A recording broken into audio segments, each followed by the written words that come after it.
ಜರ್ಮನಿಯಲ್ಲಿ ನಾನೊಂದು ಸಣ್ಣ ಊರಲ್ಲಿದ್ದೆ. ಆ ಸಣ್ಣ ಊರಲ್ಲಿ ಹೇಗಂದ್ರೆ ಯಾರು ಇಂಗ್ಲಿಷ್ ಮಾತಾಡ್ತಿರ್ಲಿಲ್ಲ.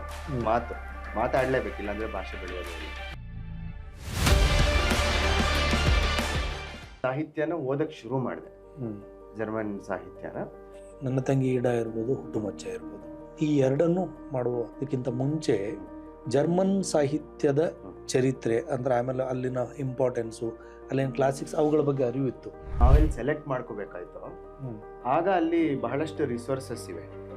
ಸಮಕಾಲೀನ ಜರ್ಮನ್ ಈಗ ಯಂಗ್ ರೈಟರ್ಸ್ ಯಾರ್ಯಾರು ಬರೀತಾರೆ, ಸೊ ಆ ರೀತಿಯಿಂದಾನೇ ನಾನು ಹೊರಟಿದ್ದೆ ಹೊರತು ಅದ್ರ ಮೂಲಕ ನಾನು ಕಾಫ್ಕಾ ಅವ್ರನ್ನೆಲ್ಲ ಆಮೇಲೆ ಕಂಡ್ಕೊಂಡು.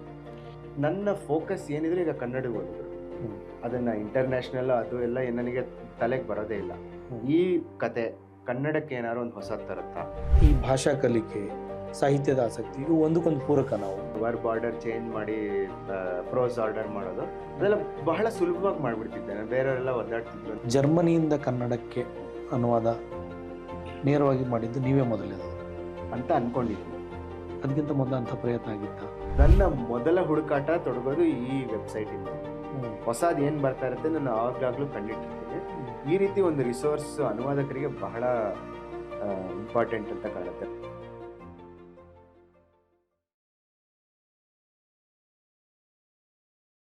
ಸ್ನೇಹಿತರೆ ನಮಸ್ಕಾರ. ಬುಕ್ ಬ್ರಹ್ಮದ ಮುಖಾಮುಖಿ ಮಾತುಕತೆಗೆ ತಮಗೆಲ್ಲ ಆತ್ಮೀಯವಾದ ಸ್ವಾಗತವನ್ನು ಕೋರ್ತೇನೆ. ಇವತ್ತಿನ ಮಾತುಕತೆಯ ಅತಿಥಿಯಾಗಿ ನಮ್ಮ ಜೊತೆಗಿರುವಂಥವರು ಹರ್ಷ ರಘುರಾಮ್ ಅವರು. ಬೆಂಗಳೂರಿನವರಾದ ಹರ್ಷ ರಘುರಾಮ್ ಅವರು ಬೆಂಗಳೂರು, ಜರ್ಮನಿ ಹಾಗೂ ನೆದರ್ಲ್ಯಾಂಡ್ನಲ್ಲಿ ಶಿಕ್ಷಣ ಮುಗಿಸಿ ಆಸ್ಟ್ರಿಯಾದ ವಿಯೆನ್ನಾ ತಾಂತ್ರಿಕ ವಿಶ್ವವಿದ್ಯಾಲಯದಲ್ಲಿ ರೀಸೈಕ್ಲಿಂಗ್ ವಿಷಯವಾಗಿ ಇತ್ತೀಚೆಗೆ ಡಾಕ್ಟರೇಟ್ ಪದವಿಯನ್ನು ಪಡೆದಿದ್ದಾರೆ.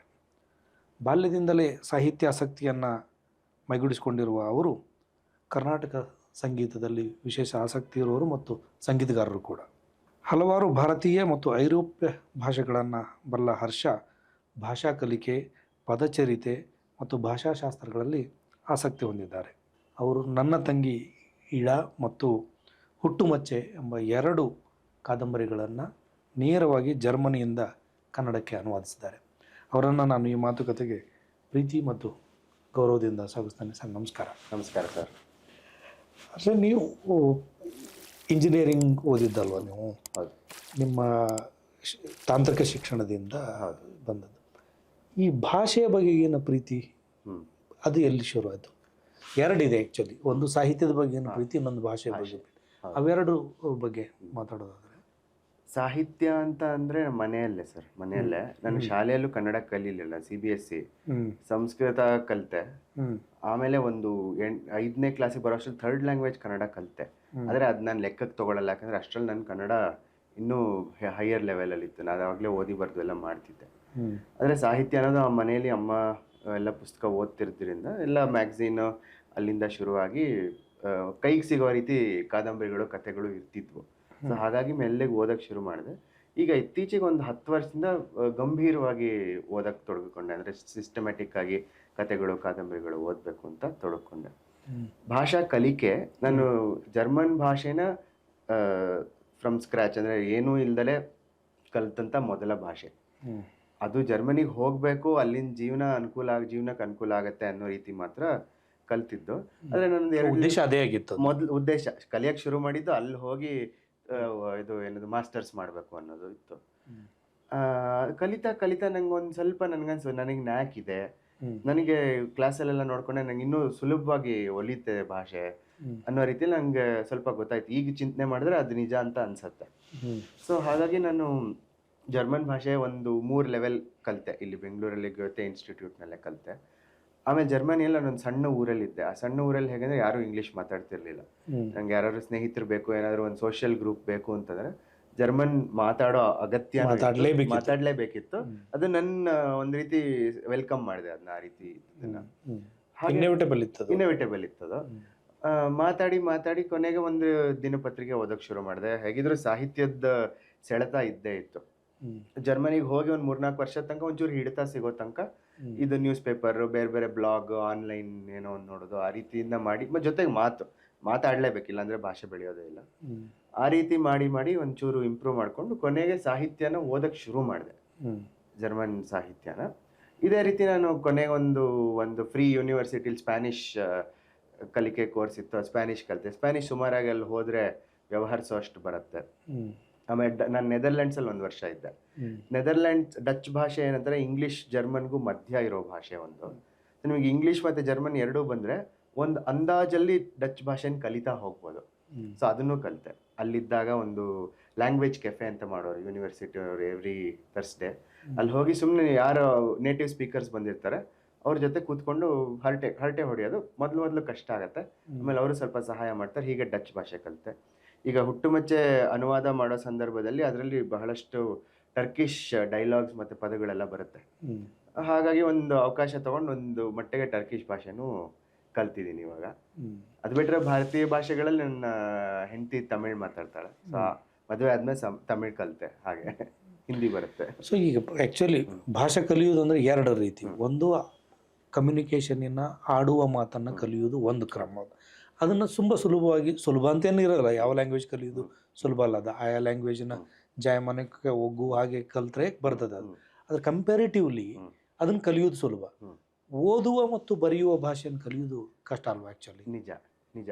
ಅಂದರೆ ಇವತ್ತಿನ ಮಟ್ಟಿಗೆ ಹೇಳೋದಾದ್ರೆ ನನಗೆ ಜರ್ಮನ್ ಓದಕ್ಕೆ ಚೆನ್ನಾಗಿ ಬರುತ್ತೆ. ಜರ್ಮನ್ ಬರೆಯೋದು ನನಗಿನ್ನೂ ಸಮಾಧಾನ ಇಲ್ಲ. ಅಂದರೆ ಅಷ್ಟು ಕ್ರಿಯೇಟಿವ್ ಆಗಿ ನಾನು ಬರೆಯೋಕ್ಕೆ ಇನ್ನೂ ಇನ್ನೊಂದು 2-3 ವರ್ಷ ಬೇಕು ಅಂತ ನನ್ನ ತಲೆಯಲ್ಲಿರೋದು. ಅಂದರೆ ಅವೆಲ್ಲ ನೀವು ಹೇಳಿದಾಗೆ ಪ್ರೋಗ್ರೆಸಿವ್. ಅದು ಒಂದು ಏನು ಸಹಾಯ ಆಗುತ್ತೆ ಅಂದರೆ ಯಾವ್ದಾದ್ರು ಒಂದು ಭಾಷೆಯಲ್ಲಿ ಸಾಹಿತ್ಯದ ಓದು ಒಗ್ಕೊಂಡಿದ್ರೆ, ನಿಮಗದು ತೆರ್ಕೊಂಡಿದ್ರೆ ಮತ್ತೊಂದು ಭಾಷೆಯಲ್ಲಿ ಒಂದು ಸ್ವಲ್ಪ ಅಪ್ರೋಚ್ ಹೇಗೆ ಮಾಡ್ಬೋದು ಅಂತ ತಿಳಿಯುತ್ತೆ. ಅಂದರೆ ಭಾಷೆದು ತೊಡಕು ಇದ್ದೇ ಇರುತ್ತೆ ಮೊದಲಿಗೆ. ಆದರೆ ಸಾಹಿತ್ಯ ಅನ್ನೋದು ಹೇಗೆ, ಒಂದು ಕಾದಂಬರಿ ಹೇಗೆ ರಚನೆ ಆಗಿದೆ ಅಥವಾ ಒಂದು ಕಾವ್ಯ ಹೇಗೆ ರಚನೆ ಆಗಿದೆ ಅಂತ ಒಂದು ಸ್ವಲ್ಪ ಐಡಿಯಾ ಇದ್ದರೆ ಮತ್ತೊಂದು ಭಾಷೆಯಲ್ಲಿ ಪ್ರಯತ್ನ ಅಂತೂ ಮಾಡ್ಬೋದು ಅಂತ ನನ್ನ ಅನುಭವ. ಈಗ ಓದುವ ಸಾಹಿತ್ಯ ಇದೆಯಲ್ಲ, ಓದುವುದು ಒಂದು, ಆಗಲೇ ನಾನು ಹೇಳಿದಾಗ ಮಾತಾಡೋದು ಇದ್ದಂಗೆ ಓದುವುದು ಕೂಡ ಒಂದು. ಈ ಓದಲಿಕ್ಕೆ ಶುರು ಮಾಡಿದ ಸಾಹಿತ್ಯ ಇದೆಯಲ್ಲ, ಅದನ್ನು ನಾವು ರಿಸೀವ್ ಮಾಡಲಿಕ್ಕೆ, ಗ್ರಹಿಸಲಿಕ್ಕೆ ಬಳಸ್ತೀವಿ. ಅದನ್ನು ಬರಿಬೇಕಂತ ಅನಿಸುವಾಗ ಅದು ಸ್ವಲ್ಪ ಇನ್ನೂ ಟೈಮ್ ಆಗತ್ತೆ ಅನ್ಸುತ್ತೆ ಸರ್. ಅದು ಬರೀಲಿಕ್ಕೆ ಈಗ ನಾನು ಅನುವಾದದ ಕಡೆಯಿಂದ ಹೋಗ್ತಿರುವಾಗ ನನಗೆ ಜರ್ಮನ್ ಓದು ಮತ್ತು ಅಲ್ಲಿಂದ ಸುತ್ತಮುತ್ತಲಿನ ಪರಿಸರದಲ್ಲಿ ಏನೇನು ಆಗ್ತಿದೆಯೋ ಅದರ ಗ್ರಹಿಕೆ ದೊಡ್ಡದಾಗಿ ಕನ್ನಡದಲ್ಲಿ ಬರೆಯುವಿಕೆಯನ್ನು ಇಂಪ್ರೂವ್ ಮಾಡ್ಕೊಳ್ಳೋ ರೀತಿಯಿಂದ ನಾನು ತೊಡಕೊಂಡೆ. ಈಗ ನಂಗೆ ಸುಮಾರು ಸತಿ ಪ್ರಶ್ನೆಗಳು ಬರುತ್ತೆ, ನೀವು ಕನ್ನಡನ ಜರ್ಮನ್ಗೆ ಅನುವಾದ ಮಾಡ್ತೀರಾ ಅನ್ನೋ ರೀತಿ ಪ್ರಶ್ನೆಗಳು ಬರುತ್ತೆ. ಖಂಡಿತ ನನಗೆ ಆಸಕ್ತಿ ಇದೆ, ಆದ್ರೆ ಅದೇನು ಅನುವಾದ ಅನ್ನೋ 2-ವೇ ಸ್ಟ್ರೀಟ್ ಅಲ್ಲ. ಅದಕ್ಕೆ ವಿಶೇಷ ತಯಾರಿನೇ ಮಾಡ್ಕೋಬೇಕಾಗತ್ತೆ ಅಂತ ನಾನು ಕಂಡ್ಕೊಂಡಿರೋದು. ನಾನು ಭಾಷೆ ಕಲಿಯೋದಕ್ಕೆ ಸಂಬಂಧಪಟ್ಟಂಗೆ ಈ ಸಾಹಿತ್ಯದ ಓದು ನಿಮಗೆ ಬಾಲ್ಯದ ದಿನಗಳಿಂದ ಇತ್ತು. ಅದನ್ನ ಬರಿಬೇಕಂತ ಅನಿಸಿದ್ದಕ್ಕೆ ಸಂಬಂಧಪಟ್ಟಂಗೆ ಅದು ಏನೋ ಒಂದು ಪಾಯಿಂಟ್ ಇಲ್ಲ ಸರ್. ಅದು ಅಂದ್ರೆ ಈ ಅನುವಾದ ಮಾಡೋದಕ್ಕಿಂತ ಮುಂಚೆ ಈ ಪ್ರಶ್ನೆ ಇನ್ನಷ್ಟು ಸ್ಪಷ್ಟ ಮಾಡೋದಾದ್ರೆ, ಅನುವಾದ ಮಾಡೋದಕ್ಕಿಂತ ಮುಂಚೆ ಕನ್ನಡದಲ್ಲಿ ನೀವು ಬರೀತಿದ್ರಿ ಕೂಡ, ಲೇಖನಗಳನ್ನು, ಬಿಡಿ ಬರಹಗಳನ್ನು ಮಾಡಿದ್ರಿ. ಹಾಗೆ ಬರೀಲಿಕ್ಕೆ ಬಂದ ಪ್ರೇರಣೆ ಯಾವುದು ಅಂತ ನನಗೆ ಅಂತ ಹುಡುಕಾಟ. ಈಗ ಸಂಗೀತದಲ್ಲಿ ನೀವು ಹಾಡುವುದು ಒಂದು ಅಭಿವ್ಯಕ್ತಿ ಅಥವಾ ನುಡಿಸುವುದು ಒಂದು ಅಭಿವ್ಯಕ್ತಿ, ಇಲ್ಲಿ ಸಾಹಿತ್ಯದಲ್ಲಿ ಬರೆಯುವುದು ಒಂದು ಅಭಿವ್ಯಕ್ತಿನೇ ಅಲ್ವಾ? ಅದು ಹೌದು. ಈಗ ನಾನು ರಿಸೀವ್ ಮಾಡುವುದಕ್ಕಾಗಿ ಓದುವುದು, ನನಗಿಷ್ಟವಾದದ್ದನ್ನು ಓದುವುದು ಒಂದು ಕ್ರಮ, ಅದು ಕೂಡ ಒಂದು ಅಭಿವ್ಯಕ್ತಿನೇ ಆ್ಯಕ್ಚುಲಿ. ಬಟ್ ಬರೆಯುವ ಅಭಿವ್ಯಕ್ತಿಯ ಆಸಕ್ತಿ ಈಗ ಒಂಚೂರು ನಾನು ಯೋಚನೆ ಮಾಡಿಕೊಂಡ್ರೆ ನನ್ನ ಬರೆಯುವ ಕ್ರಮ ಎಲ್ಲ ಒಂದು ರೀತಿ ಸ್ವಲ್ಪ ನಾನ್ ಫಿಕ್ಷನ್ ಆಗೇ ಬರಿತೀನಿ. ಅಂದರೆ ಏನೋ ಒಂದು ಅಬ್ಸರ್ವೇಷನ್ ಮಾಡಿ, ಒಂದು ಆಂಥ್ರೋಪಾಲಜಿಕಲ್ ಆಗಿ ಅದನ್ನ ಏನೋ ವ್ಯಕ್ತಪಡಿಸಿ ಒಂದು ಪ್ಯಾಟರ್ನ್ ಕಂಡ್ಕೊಳ್ಳೋಕ್ಕಾಗಲಿ ಆ ರೀತಿನೇ ನಾನು ಬರೆಯೋಕ್ಕೆ ತೊಡ್ಕೊಂಡಿದ್ದು. ಇದುವರೆಗೂ ನಾನು ಒಂದು ಕಥೆ ಅಥವಾ ಕಾದಂಬರಿ ಆಗಲಿ ಬರಿಬೇಕು ಅನ್ನೋದು ಒಂದು ತೀವ್ರವಾದ ತುಡಿತಾನು ನನಗೆ ಬಂದಿಲ್ಲ. ಹಾಗಾಗಿ ನಂದು ಬರೆಯುವ ಅಭಿವ್ಯಕ್ತಿ ಶುರುವಾಗಿದ್ದು ಒಂದು ರೀತಿ ಈ ಭಾಷೆ ಮೇಲಿನ ಆಸೆಗೆ ಅಂತ ಕಾಣ್ತದೆ. ಈಗ ಅದು ನಾನು ಮೊದಲಿಗೆ ಅದು ಈಡಾ ಅನುವಾದ ಮಾಡಿದ್ನಲ್ಲ, ಅದೇ ನಾನು ಒಂದು ರೀತಿ ಸೀರಿಯಸ್ ಆಗಿ ಬರೆಯೋದಕ್ಕೆ ಶುರು ಮಾಡಿದ್ದು. ಅಲ್ಲಿ ತನಕ ನಾನು ಏನಂದ್ರೆ ಬಿಡಿ ಬರಹಗಳು ಬರೆದು ಒಂದು ಬರವಣಿಗೆ ಕೈ ಕೂರ್ಬೇಕು ಅನ್ನೋ ರೀತಿ ನಾನು ಶಾಲೆಯಲ್ಲೂ ಕಾಪಿ ರೈಟಿಂಗ್ ಬರ್ದಿಲ್ಲ ಕನ್ನಡ ಅನ್ನೋ ವಿಷಯಕ್ಕೆ. ಹಾಗಾಗಿ ಸೀರಿಯಸ್ ಆಗಿ ಬರೆದಿದ್ದು ನಾನು ನನ್ನ ತಂಗಿ ಇಡಾನೆ ಅಂತ ಹೇಳ್ಬೋದು ಸರ್. ಅನುವಾದದಿಂದಾನೇ ಶುರು ಮಾಡಿರೋದು ನಾನು. ಕವಿತೆ ಬರೀಲಿಕ್ಕೆ, ಕತೆ ಬರೀಲಿಕ್ಕೆ, ಏನಾದರೂ ಒಂದು ಎಕ್ಸ್ಪ್ರೆಷನ್ ಆಗಿದ್ ಮಾಡಿ ಅನುವಾದವನ್ನು ಎಕ್ಸ್ಪ್ರೆಷನ್ ಅಂತ ಅನ್ಕೊಂಡ ಆಯ್ಕೆ, ಅದ್ರ ಬಗ್ಗೆ ಕುತೂಹಲ ಇರೋದು ನನಗೆ. ಅಂದರೆ ಒಂದು ರೀತಿ ನನ್ನ ಲ್ಯಾಟ್ರಲ್ ಎಂಟ್ರಿ ತೊಗೊಂಡು ಬಂದಿರೋದು ಅಂತಲೇ ಹೇಳೋದು. ನನಗೆ ಅವಕಾಶ ಸಿಕ್ತು, ಅದನ್ನು ತಗೊಂಡೆ ಅಂತ. ನಾನೀಗ ವಸುಧೇಂದ್ರ ಅವರು ಕೇಳಿದರು, ಇದು ಜರ್ಮನಿಂದ ಇದು ಮಾಡ್ತೀನಿ, ನಿಂಗೆ 2 ಭಾಷೆ ಬರುತ್ತೆ, ಕನ್ನಡ ಸಾಹಿತ್ಯ ಓದ್ಕೊಂಡಿದ್ಯಾ ಅನ್ನೋ ರೀತಿ ಒಂದು ಪ್ರಸ್ತಾಪ ಬಂತು. ಅದನ್ನೊಂದು ಅವಕಾಶನ ತಗೊಂಡೆ ಅಷ್ಟೇ. ಅಂದರೆ ನನಗೆ ಅಲ್ಲಿ ತನಕನೂ ನಾನು ಅದು ಮಾಡಬಲ್ಲೆ, ಮಾಡಬೇಕು ಅನ್ನೋದು ಯಾವುದೂ ಇರಲಿಲ್ಲ ನನಗೆ. ನನ್ನ ಪಾಡಿಗೆ ನಾನು ಸುಮ್ಮನೆ 2 ಪ್ಯಾರಲಲ್ ಟ್ರ್ಯಾಕ್ ಆಗಿ ಹೋಗ್ತಿತ್ತು. ಆದರೆ ಒಮ್ಮೆ ನಾನು ಅನುವಾದ ಮಾಡೋಕ್ಕೆ ಶುರು ಮಾಡಿದಾಗ ನನಗೆ ಈ ರೀತಿ ಯೋಚನೆ ಮಾಡೋದು ಹಿಡಿಸುತ್ತೆ ಅನಿಸುತ್ತೆ. ನನಗೆ ಇಲ್ಲಿಂದ ಸಮಕಾಲೀನ ಜರ್ಮನ್ ಸಮಾಜದಿಂದ ಹಿಡಿದು ಅದನ್ನು ಸಮಕಾಲೀನ ಕನ್ನಡ ಓದುಗರಿಗೆ ಹೇಗೆ ತಲುಪಿಸ್ಬೋದು ಅನ್ನೋದೊಂದು ಆಲೋಚನಾ ಕ್ರಮ ಇದೆಯಲ್ಲ, ನನ್ನ ಇಂಟ್ರೆಸ್ಟ್ ಅಲ್ಲಿದೆ ಅಂತ ನನಗೆ ಈಗ ಕಂಡುಕೊಂಡಿದ್ದೀನಿ. ಈಗ ನೀವು ಆ್ಯಕ್ಚುಲಿ ನನ್ನ ತಂಗಿ ಈಡ ಇರ್ಬೋದು, ಹುಟ್ಟುಮಚ್ಚ ಇರ್ಬೋದು, ಈ ಎರಡನ್ನೂ ಮಾಡುವುದಕ್ಕಿಂತ ಮುಂಚೆ ಜರ್ಮನ್ ಸಾಹಿತ್ಯದ ಚರಿತ್ರೆ ಅಂದರೆ ಆಮೇಲೆ ಅಲ್ಲಿನ ಇಂಪಾರ್ಟೆನ್ಸು, ಅಲ್ಲಿನ ಕ್ಲಾಸಿಕ್ಸ್, ಅವುಗಳ ಬಗ್ಗೆ ಅರಿವು ಅಂತಂದರೆ ಗೊತ್ತಿತ್ತು ಸರ್, ಅಷ್ಟೇ ಗೊತ್ತಿತ್ತು. ಅಂದರೆ ಅವುಗಳನ್ನು ಓದಿದಿರಿ? ಇಲ್ಲ, ನಾನು ಸಮಕಾಲೀನ ಜರ್ಮನ್ ಸಾಹಿತ್ಯದಿಂದನೇ ಶುರು ಮಾಡಿಕೊಂಡು ಕಾಫ್ಕಾ ಎಲ್ಲ ಆಮೇಲೆ ಓದ್ಕೊಂಡು. ಯಾಕಂದರೆ ನಾನು ಶುರು ಮಾಡಿದ್ದು ಟೆಕ್ನಿಕಲ್, ನಮಗೆ ಅಲ್ಲಿ ಭಾಷೆ ಹಿಡಿತಾ ಬರೋದಕ್ಕೆ ಒಂದು 3-4 ವರ್ಷ ಆಯಿತು ಅಂತ ಹೇಳಿದೆ. ಸೊ ಆಗ ನಾನು ನ್ಯೂಸ್ ಪೇಪರ್ ಮ್ಯಾಗಝಿನ್ ಓದಿದ್ನೇ ಹೊರತು ಹೆಸರುಗಳು ಗೊತ್ತಿತ್ತು, ಯಾರೋ ರಿಲ್ಕ್, ಯಾರು ಕಾಫ್ಕಾ ಅನ್ನೋ ರೀತಿ ಹೆಸರುಗಳು ಗೊತ್ತಿತ್ತು ಹೊರತು ಸಮಗ್ರವಾಗಿ ಜರ್ಮನ್ ಸಾಹಿತ್ಯನ ಅಧ್ಯಯನ ಮಾಡಿರಲಿಲ್ಲ. ಯಾವಾಗ ನಾನು ಒಂದು ರೀತಿ ಅದ್ರ ಬಗ್ಗೆ ಗಮನ ಹರಿಸೋಕ್ಕೆ ಶುರು ಮಾಡಿದೆ ಅಂತಂದರೆ, ಯಾವಾಗ ಒಂದು ನಾವೆಲ್ ಸೆಲೆಕ್ಟ್ ಮಾಡ್ಕೋಬೇಕಾಯ್ತೋ ಆಗ ಅಲ್ಲಿ ಬಹಳಷ್ಟು ರಿಸೋರ್ಸಸ್ ಇವೆ. ಸಮಕಾಲೀನ ಜರ್ಮನ್ ಈಗ ಯಂಗ್ ರೈಟರ್ಸ್ ಯಾರ್ಯಾರು ಬರೀತಾರೆ, ಸೊ ಆ ರೀತಿಯಿಂದಾನೇ ನಾನು ಹೊರಟಿದ್ದೆ ಹೊರತು ಅದರ ಮೂಲಕ ನಾನು ಕಾಫ್ಕಾ ಅವ್ರನ್ನೆಲ್ಲ ಆಮೇಲೆ ಕಂಡುಕೊಂಡಿದ್ದು. ಆ್ಯಕ್ಚುಲಿ ನಮಗೆ ಹೊರಗಿನವರಿಗೆ ಯುರೋಪಿನಿಂದ ಆಚೆ ಇರುವ ಅಥವಾ ಕರ್ನಾಟಕದಲ್ಲಿರೋ ನಮ್ಮಂಥವ್ರಿಗೆ ಏನು ಅಂತಂದರೆ, ಜರ್ಮನ್ ಅಂದರೆ ಫಿಲಾಸಫಿ, ಜರ್ಮನ್ ಅಂದರೆ ಸೈನ್ಸು, ಜರ್ಮನ್ ಅಂದರೆ ಮ್ಯಾಥಮೆಟಿಕ್ಸ್, ಆ ಥರದ್ದು ಗೊತ್ತಿರೋದು. ಬಟ್ ಅಲ್ಲಿ ಸಾಹಿತ್ಯನೂ ಇದೆ ಅಂತ ಗೊತ್ತಿದೆ ನಮಗೆ. ಆದರೆ ಆ ಕ್ಲಾಸಿಕ್ಸ್ಗಳ ಓದು ಹೆಲ್ಪ್ ಆಗುತ್ತಾ?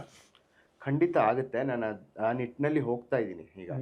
ಈಗ ಏನು ಅಂತಂದರೆ, ಅನುವಾದ ಮಾಡೋ ದೃಷ್ಟಿಯಿಂದಲೇ ಹೋಗ್ತಾ ಇದ್ದಾಗ ಕ್ಲಾಸಿಕ್ಸ್ಗಳ ಓದು ನನಗಿನ್ನೂ, ನನ್ನ ಪ್ರಕಾರ ನಾನಿನ್ನು ಕನ್ನಡದ ಕ್ಲಾಸಿಕ್ಸ್ ಹೆಚ್ಚು ಓದಬೇಕು ಅಂತ ನನಗೆ ಅನ್ನಿಸ್ತಿದೆ. ಯಾಕಂದರೆ ನನ್ನ ರಚನಾತ್ಮಕ ಕ್ರಿಯೆ ಇರೋದು ಕನ್ನಡದಲ್ಲಿ. ಆದರೆ ನನಗೆ ಒಂದು ಮಟ್ಟಿಗೆ ಕಾಫ್ಕಾನೆಲ್ಲ ಅವರು ಯಾವ ರೀತಿ ಬರೀತಾರೆ, ಎಕ್ಸಿಸ್ಟೆನ್ಷಿಯಲಿಸಮ್ ಅಂದರೆ ಏನು, ನನಗೆ ಸಾಹಿತ್ಯದ ಬ್ಯಾಕ್ಗ್ರೌಂಡ್ ಇಲ್ಲವೇ ಇಲ್ಲ, ಇದೆಲ್ಲ ಆಮೇಲೆ ನಾನು ಕಲ್ತ್ಕೊಂಡಿರೋದು. ಆಯಾ ಪ್ಯಾಟರ್ನ್ಗಳನ್ನ ಈ ಯಾರು ಸಮಕಾಲೀನ ಜರ್ಮನ್ ಲೇಖಕರಲ್ಲಿ ಗುರುತಿಸೋಕ್ಕೆ ಸುಲಭ ಆಗ್ತಿದೆ ನನಗೆ. ಹಾಗಾಗಿ ಅದು ಬೇಕು. ಈಗ ನೀವು ಅನುವಾದ ಮಾಡುವಾಗ ನಿಮ್ಮ 2 ನಾವೆಲ್ಗಳು ಜರ್ಮನಿಂದ ನೇರವಾಗಿ ಅನುವಾದ ಮಾಡಿದೆ. ನೇರವಾಗಿ ಅನುವಾದ ಮಾಡುವುದರಿಂದ ಆಗುವ ಲಾಭಗಳೇನು? ಸಮಕಾಲೀನ ಕೃತಿಗೆ ಒಂದು ಸ್ಪೆಸಿಫಿಕ್ ಆಗಿ ಹೇಳ್ತೀನಿ. ಈಗ ನಮಗಿರೋ ಒಂದು ಇನ್ಫ್ರಾಸ್ಟ್ರಕ್ಚರಲ್ಲಿ ಈಗ ಒಂದು ಫಂಡಿಂಗ್ ಸಿಗ್ತಿದೆ, ಈ ರೀತಿ ಪ್ರಕಾಶಕರು ಇರೋದ್ರಿಂದ ಯಾವ ಕೃತಿ ಬೇಕೋ ಅದನ್ನ ಆಯ್ಕೆ ಮಾಡೋ ಸ್ವಾತಂತ್ರ್ಯ ಇರುತ್ತೆ. ಈಗ ಯಾವುದು ಇಂಗ್ಲೀಷ್ ಮೂಲಕ ಬರೋದಾದರೆ ಅದು ಮೊದಲು ಜರ್ಮನ್ನಲ್ಲಿ ದೊಡ್ಡ ಮಟ್ಟಕ್ಕೆ ಹೆಸರು ಬಂದು, ನಂತರ ಇಂಗ್ಲೀಷಿಗೆ ಬಂದು, ಇಂಗ್ಲೀಷಲ್ಲಿ ಬಂದು ಆಮೇಲೆ ಕನ್ನಡಕ್ಕೆ ಬರುತ್ತೆ. ಅದು ಟೈಮ್ ಲ್ಯಾಗ್ ಇರುತ್ತೆ, ಅದು ಒಂದು. ಇನ್ನೊಂದು, ಇಂಗ್ಲೀಷ್ ಮೂಲಕ ಬರೋದಾದ್ರೆ ಇಂಗ್ಲೀಷಲ್ಲಿ ಯಾರು ಅನುವಾದ ಮಾಡ್ತಿದ್ದಾರೋ ಅದನ್ನು ಆಂಗ್ಲ ಓದುಗರನ್ನ ಮನಸ್ಸಲ್ಲಿ ಇಟ್ಕೊಂಡು ಅವ್ರು ಅನುವಾದ ಮಾಡಿರ್ತಾರೆ. ಅದರಲ್ಲಿ ಕೆಲವು ನುವಾನ್ಸಸ್ ಹೊಟ್ಟೋಗೋ ಚಾನ್ಸಸ್ ಇದೆ, ಯಾವುದೇ 3ನೇ ಭಾಷೆಯಿಂದ ಬರೋದ್ರಿಂದ. ಅದ್ರ ಮೂಲಕ ಮತ್ತೆ ಕನ್ನಡ 2 ಲೆವೆಲ್ ಫಿಲ್ಟರ್ ಆಗುತ್ತೆ ಅಂತ ನಾನು ಅಂದ್ಕೊಂಡಿರೋದು. ಆದರೆ ಏನೂ ಇಲ್ಲದೆ ಇರೋದಕ್ಕಿಂತ ಅದು ವಾಸಿ ಅನ್ನೋದು ನನ್ನ ಆರ್ಗ್ಯುಮೆಂಟ್, ಒಪ್ತೀನಿ ಅದನ್ನ. ಆದರೆ ನೇರವಾಗಿ ಮಾಡೋದ್ರಿಂದ ನನ್ನ ಫೋಕಸ್ ಏನಿದ್ರು ಈಗ ಕನ್ನಡ ಓದುಗರು, ಅದನ್ನು ಇಂಟರ್ನ್ಯಾಷನಲ್ ಅದು ಎಲ್ಲ ನನಗೆ ತಲೆಗೆ ಬರೋದೇ ಇಲ್ಲ. ಈ ಕತೆ ಕನ್ನಡಕ್ಕೆ ಏನಾದ್ರು ಒಂದು ಹೊಸ ತರುತ್ತಾ, ಅಥವಾ ಕನ್ನಡದ ಓದುಗರಿಗೆ ಇದು ರಿಲೇಟ್ ಆಗುತ್ತಾ, ಈ ರೀತಿನೇ ಯೋಚನೆ ಮಾಡ್ಕೊಂಡು ಮಾಡೋದ್ರಿಂದ. ಈ ನ್ಯೂಯಾನ್ಸಸ್ ಅನ್ನೋ ಪದ ಬಳಸಿದ್ರಲ್ಲ, ಬೆನಿಫಿಟ್ ಆಗಿದೆ, ಮಿಸ್ ಆಗ್ತದೆ ಅಂತ ಎಕ್ಸಾಂಪಲ್ ಹೇಳ್ಬೋದಾ? ಹಾಂ, ಈಗ ಉದಾಹರಣೆಗೆ ಜರ್ಮನಿಯಲ್ಲಿ ಒಂದು ಸೆಕೆಂಡ್ ಪರ್ಸನ್ ಪ್ರೊನೌನ್, ಇದು ಯು ಅಂತೀವಲ್ಲ ಇಂಗ್ಲೀಷಲ್ಲಿ, ಕನ್ನಡದಲ್ಲಿ ನಾವು ನೀವು ನೀನು ಅಂತೀವಿ. ಅದರಲ್ಲಿ ನಾವು ಹೈರಾರ್ಕಿ ತೋರಿಸ್ತೀವಿ. ಜರ್ಮನಿಯಲ್ಲಿ ಅದೇ ರೀತಿ ಇದೆ, ಹೈರಾರ್ಕಿನೂ ಇದೆ, ಪ್ಲೂರಲ್ ಸಿಂಗುಲರ್ ಜರ್ಮನಲ್ಲೂ ಆ ರೀತಿ ಝಿ ದು 2 ಇದೆ, ಅದರಲ್ಲೂ ಹೈರಾರ್ಕಿ ಇದು ತೋರಿಸ್ಬೋದು. ಆದರೆ ಅದು ಇಂಗ್ಲೀಷಿಗೆ ಬಂದಾಗ ಅದು ಫಿಲ್ಟರ್ ಹೊಟ್ಟೋಗುತ್ತೆ. ಹೌದು, ಎರಡಕ್ಕೂ ಯೂ ಆಗ್ಬಿಡುತ್ತೆ. ಎರಡಕ್ಕೂ ಯೂ ಆಗ್ಬಿಡುತ್ತೆ. ಸೊ ಇಲ್ಲಿ ಕನ್ನಡದವ್ರು ಅದನ್ನ ಯೋಚನೆ ಮಾಡ್ಕೊಂಡು ಮತ್ತೆ ತರಬೇಕು ಅಥವಾ ಬಿಡಬೇಕು. ಉದಾಹರಣೆ ಮಿಸ್ ಆಗ್ಬಿಡುತ್ತೆ. ಇದು ಒಂದು ಉದಾಹರಣೆ ನುವಾನ್ಸ್ ಅನ್ನೋದು. ನೀವು ಈ ಭಾಷೆ ಕಲಿಕೆಗೆ ಸಂಬಂಧಪಟ್ಟಂಗೆ ಈ ಪದಚರಿತೆ ಬಗ್ಗೆ ಏನು ಉತ್ಸಾಹ, ಆಸಕ್ತಿ ಏನದು? ಪದಚರಿತೆ ನನಗೆ ಎಟಿಮಾಲಜಿ. ನನಗೆ ಶುರುವಾಗಿದ್ದು ಇಂಗ್ಲಿಷ್ ಭಾಷೆಯಿಂದ ಸರ್. ಇಂಗ್ಲಿಷ್ ಭಾಷೆಯಿಂದ ನಾನು ಬಹಳ ಪಾಡ್ಕಾಸ್ಟ್ ಕೇಳ್ತೀನಿ. ಒಂದು ಹಿಸ್ಟ್ರಿ ಆಫ್ ಇಂಗ್ಲಿಷ್ ಪಾಡ್ಕಾಸ್ಟ್ ಅಂತ ಇದೆ. ಅದು ಸುಮಾರು ಈಗ ಒಂದು 10 ವರ್ಷದಿಂದ ನಡ್ಕೊಂಡು ಬರ್ತಾ ಇರೋ ಅಮೇರಿಕನ್ ಅವರು ಬಹಳ ಡೀಟೇಲ್ಡ್ ಆಗಿ ಇಂಗ್ಲಿಷ್ ಹಿಸ್ಟ್ರಿ, ಯಾವಾಗ ಮೊದಲಿಂದ ಏನೇನು ಆಂಗ್ಲೋ ಸ್ಯಾಕ್ಸನ್ ಪೀರಿಯಡ್ ಇಂದ ಹಿಡಿದು ಅದು ಫ್ರೆಂಚ್ ಇಂದ ಹಿಡಿದು ಇವಾಗ ಸುಮಾರು ಮಿಡಲ್ ಇಂಗ್ಲಿಷ್ ಪೀರಿಯಡ್ ತನಕ ಬಂದಿದ್ದಾರೆ. ನನಗೆ ಅದು ನೋಡ್ತಾ ಅದ್ರ ಬಗ್ಗೆ ಯೋಚನೆ ಮಾಡೋದು, ಇದು ಒಂಥರ ಹಿಸ್ಟಾರಿಕಲ್ ಕಂಪೇರಿಟಿವ್ ಲಿಂಗ್ವಿಸ್ಟಿಕ್ಸ್ ಅನ್ನೋದು ಎಲ್ಲ ನಾನು ಇದಾಗಿ ನನ್ನ ಆಸಕ್ತಿಯಿಂದಾನೇ ಓದ್ಕೊಂಡಿದ್ದೀನಿ. ಅದೇ ಹೋಗಿ ಮುಂದೆ ಈಗ ಕನ್ನಡದಲ್ಲಿ ಈಗೋ ಕನ್ನಡ ತಗೊಳ್ಳೋದು ಅಥವಾ ಯಾವುದೋ ಒಂದು ಎಟಿಮಾಲಜಿಕಲ್ ಡಿಕ್ಷನರಿ ತಗೊಳ್ಳೋದು. ಈ ಪದಗಳನ್ನ ಎಲ್ಲಿಂದ ಬಂತು ಅಂತ ಹುಡುಕೊಂಡು ಹೋದ್ರೆ ಅದರಲ್ಲಿ ಏನೋ ಒಂದು ಕಥೆ ಇರ್ತದೆ, ಅದರಿಂದ ಒಂದು ಇತಿಹಾಸ ಗೊತ್ತಾಗ್ತದೆ, ಅದರಲ್ಲಿ ಎಷ್ಟೊಂದು ವಿಷಯ ಅಡಗಿರುತ್ತೆ ಅಂತ ನಾನು ಕಂಡುಕೊಂಡಿದ್ದೀನಿ. ಸೊ ಹಾಗಾಗಿ ನಾನು ಯಾವುದೇ ಈಗ ಒಂದು ಇಂಗ್ಲೀಷು ಕನ್ನಡ ನಂಗೆ ಚೆನ್ನಾಗಿ ಬರೋ ಭಾಷೆಗಳು, ಹಾಗಾಗಿ ಜರ್ಮನ್ ನೋಡ್ತೀನಿ ಎಲ್ಲಿಂದ ಪದ ಬಂದಿದೆ, ಅಥವಾ ಈಗ ಟರ್ಕಿಶ್ ಭಾಷೆಯಲ್ಲೂ ಎಲ್ಲಿಂದ ಪದ ಬಂದಿದೆ ಅಂತ ಗೊತ್ತಾದ್ರೆ ಒಂದು ಇತಿಹಾಸನೂ ಟ್ರೇಸ್ ಮಾಡ್ಬೋದು ಅನ್ನೋ ರೀತಿ ನನಗೆ ಯಾಕೆ ಬಂತು, ಹೇಗೆ ಬಂತು ಅಂತೆಲ್ಲ ಗೊತ್ತಾಗುತ್ತೆ. ಹೌದು. ಭಾಷಾ ವಿಜ್ಞಾನ ನಾನೊಂದು ಕೋರ್ಸ್ ಇರೋದ್ರಲ್ಲಿ ಒಂದು ಕೋರ್ಸ್ ಮಾಡ್ಕೊಂಡೆ. ಅದು online course, miracles of human language ಅಂತಿದೆ. ಬಹಳ ಚೆನ್ನಾಗಿದೆ, 6 ವೀಕ್ಸ್ ಕೋರ್ಸ್ ಅದು. ಇದು ನೆದರ್ಲ್ಯಾಂಡ್ಸ್ ಅಲ್ಲಿ ಲೈಡನ್ ಯೂನಿವರ್ಸಿಟಿ ಅವರು ಕೊಡ್ತಾರೆ. ಅದು ಯಾರು ಬೇಕಾದ್ರೂ ಮಾಡ್ಬೋದು, ಅದಕ್ಕೇನು ದುಡ್ಡು ಕಾಸು ಇಲ್ಲ, ರಿಜಿಸ್ಟ್ರೇಷನ್ ಎಲ್ಲ ಏನಿಲ್ಲ. ಅದರಲ್ಲಿ ಕರೆಕ್ಟಾಗಿ ಒಂದು ಸಿಸ್ಟಮೆಟಿಕ್ ಲಿಂಗ್ವಿಸ್ಟಿಕ್, ಇದು ಫೊನೆಟಿಕ್ಸ್, ಫೊನಾಲಜಿ, ಸಿಂಟ್ಯಾಕ್ಸ್, ವರ್ಡ್ ಆರ್ಡರ್, ಇದನ್ನೆಲ್ಲ ಹೇಗೆ ಕ್ಲಾಸಲ್ಲಿ ಹೇಳ್ಕೊಡ್ತಾರೋ ಅದನ್ನು ಹೇಳ್ಕೊಡ್ತಾರೆ. ಹಾಗಾಗಿ ನಂಗೆ ಒಂದು ಭಾಷೆ ಹೇಗೆ ವರ್ಕ್ ಆಗುತ್ತೆ ಅನ್ನೋದು ಅರ್ಥ ಮಾಡ್ಕೊಳಕ್ಕೆ ಸುಲಭ ಆಯಿತು. ಒಂದು ಮಟ್ಟಕ್ಕೆ ಅದು ಕಲಿಕೆಗೂ ಸಹಾಯ ಆಗತ್ತೆ ಅಂತ ನಂಬಿದ್ದೀನಿ, ಅದೇ ಭಾಷೆನ ಅರ್ಥ ಮಾಡ್ಕೊಳ್ಳೋದ್ರಿಂದ. ಈಗ ನಿಮ್ಮ ಈ ಭಾಷಾ ಕಲಿಕೆ, ಸಾಹಿತ್ಯದ ಆಸಕ್ತಿ ಇವು ಒಂದಕ್ಕೊಂದು ಪೂರಕ? ನಾವು ಖಂಡಿತ ಸರ್, ಖಂಡಿತ. ಇನ್ನೂ ಅನುವಾದಕ್ಕೆ ಇನ್ನೂ ಪೂರಕ ಅಂತ ಅನ್ಕೊಂಡಿದ್ದೀನಿ ನಾನು. ಅಂದರೆ ಒಂದು ಯಾವ ರೀತಿ ಬಳಸಿದ್ದಾರೆ, ಅದರದ್ದು ಲಿಂಗ್ವಿಸ್ಟಿಕ್ ನುವಾನ್ಸ್ ಏನು ಅನ್ನೋದನ್ನ ಅದನ್ನ ಒಂದು ಭಾಷೆಯಿಂದ ಇನ್ನೊಂದು ಭಾಷೆಗೆ ಟ್ರಾನ್ಸ್ಫರ್ ಮಾಡೋದಕ್ಕೆ ಒಂಚೂರು ಟೆಕ್ನಿಕಲ್ ಆಗಿ ಹೆಲ್ಪ್ ಮಾಡುತ್ತೆ ಅಂತ. ಅದು ಅಲ್ಟಿಮೇಟ್ಲಿ ನಿಮ್ಗೆ ಅಲ್ಲಿ ಏನು ಇದು ಒಂದು ಇಮೋಷನ್ಸ್ ಕನೆಕ್ಟ್ ಮಾಡೋದಿರುತ್ತೆ. ಆದರೆ ಈ ಟೆಕ್ನಿಕ್ ನನಗೆ ವ್ಯುತ್ಪತ್ತಿ ಹೇಗಾಗಿದೆ, ಅಥವಾ ಈಗ ಉದಾಹರಣೆಗೆ ಹುಟ್ಟುಮಚ್ಚೆಯಲ್ಲಿ ಅವರು ಜರ್ಮನ್ ಭಾಷೆ ಕಾದಂಬರಿಯಲ್ಲಿ ಟರ್ಕಿಶ್ ಪದಗಳು ಬಳಸ್ತಾರೆ ಮಧ್ಯ. ಅದನ್ನು ಅವ್ರು ಹೇಳೋದು ಸ್ಪೆಸಿಫಿಕ್ ಆಗಿ ಅದರಿಂಗ್ ಮಾಡೋದಕ್ಕೆ, ಆ ಕಮ್ಯುನಿಟಿನ ಬೇರೆ ಅಂತ ತೋರಿಸ್ಲಿಕ್ಕೆ ಮಾಡಿದ್ದಾರೆ ಅಂತ. ನಾ ಯೋಚನೆ ಮಾಡಿದಾಗ ಒಂದು ಸೋಷಿಯೋ ಲಿಂಗ್ವಿಸ್ಟಿಕ್ಸ್ ಆಂಗಲ್ ಅಲ್ಲಿ ಯೋಚನೆ ಮಾಡಬೇಕಾಗುತ್ತೆ ಇದಕ್ಕೆ. ಸೊ ನಾನು ಟರ್ಕಿಶ್ ಪದಗಳನ್ನು ದಖನಿ ಭಾಷೆಗೆ ಅನುವಾದ ಮಾಡಿದ್ದೀನಿ. ಅಂದ್ರೆ ಇಲ್ಲಿನವರಿಗೆ ಒಂದ್ ಸ್ವಲ್ಪ ಅದು ಬೇರೆ ಅಂತ ಗೊತ್ತಾಗುತ್ತೆ, ಪರಕೀಯ ಅನ್ನಿಸ್ಬೇಕು ಅನ್ನೋ ರೀತಿ, ಈ ರೀತಿ ಎಲ್ಲ ಸಹಾಯ ಆಗುತ್ತೆ ನನಗೆ.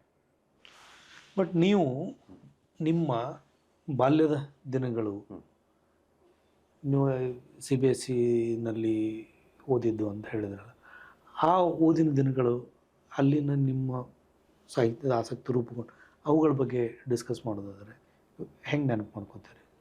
ಶಾಲೆಯಲ್ಲಿ ಅಂಥ ರೀತಿ ಏನು ಸಾಹಿತ್ಯದ್ದು ಪೂರಕವಾಗಿ ಏನು ವಾತಾವರಣ ಇರಲಿಲ್ಲ ಸರ್.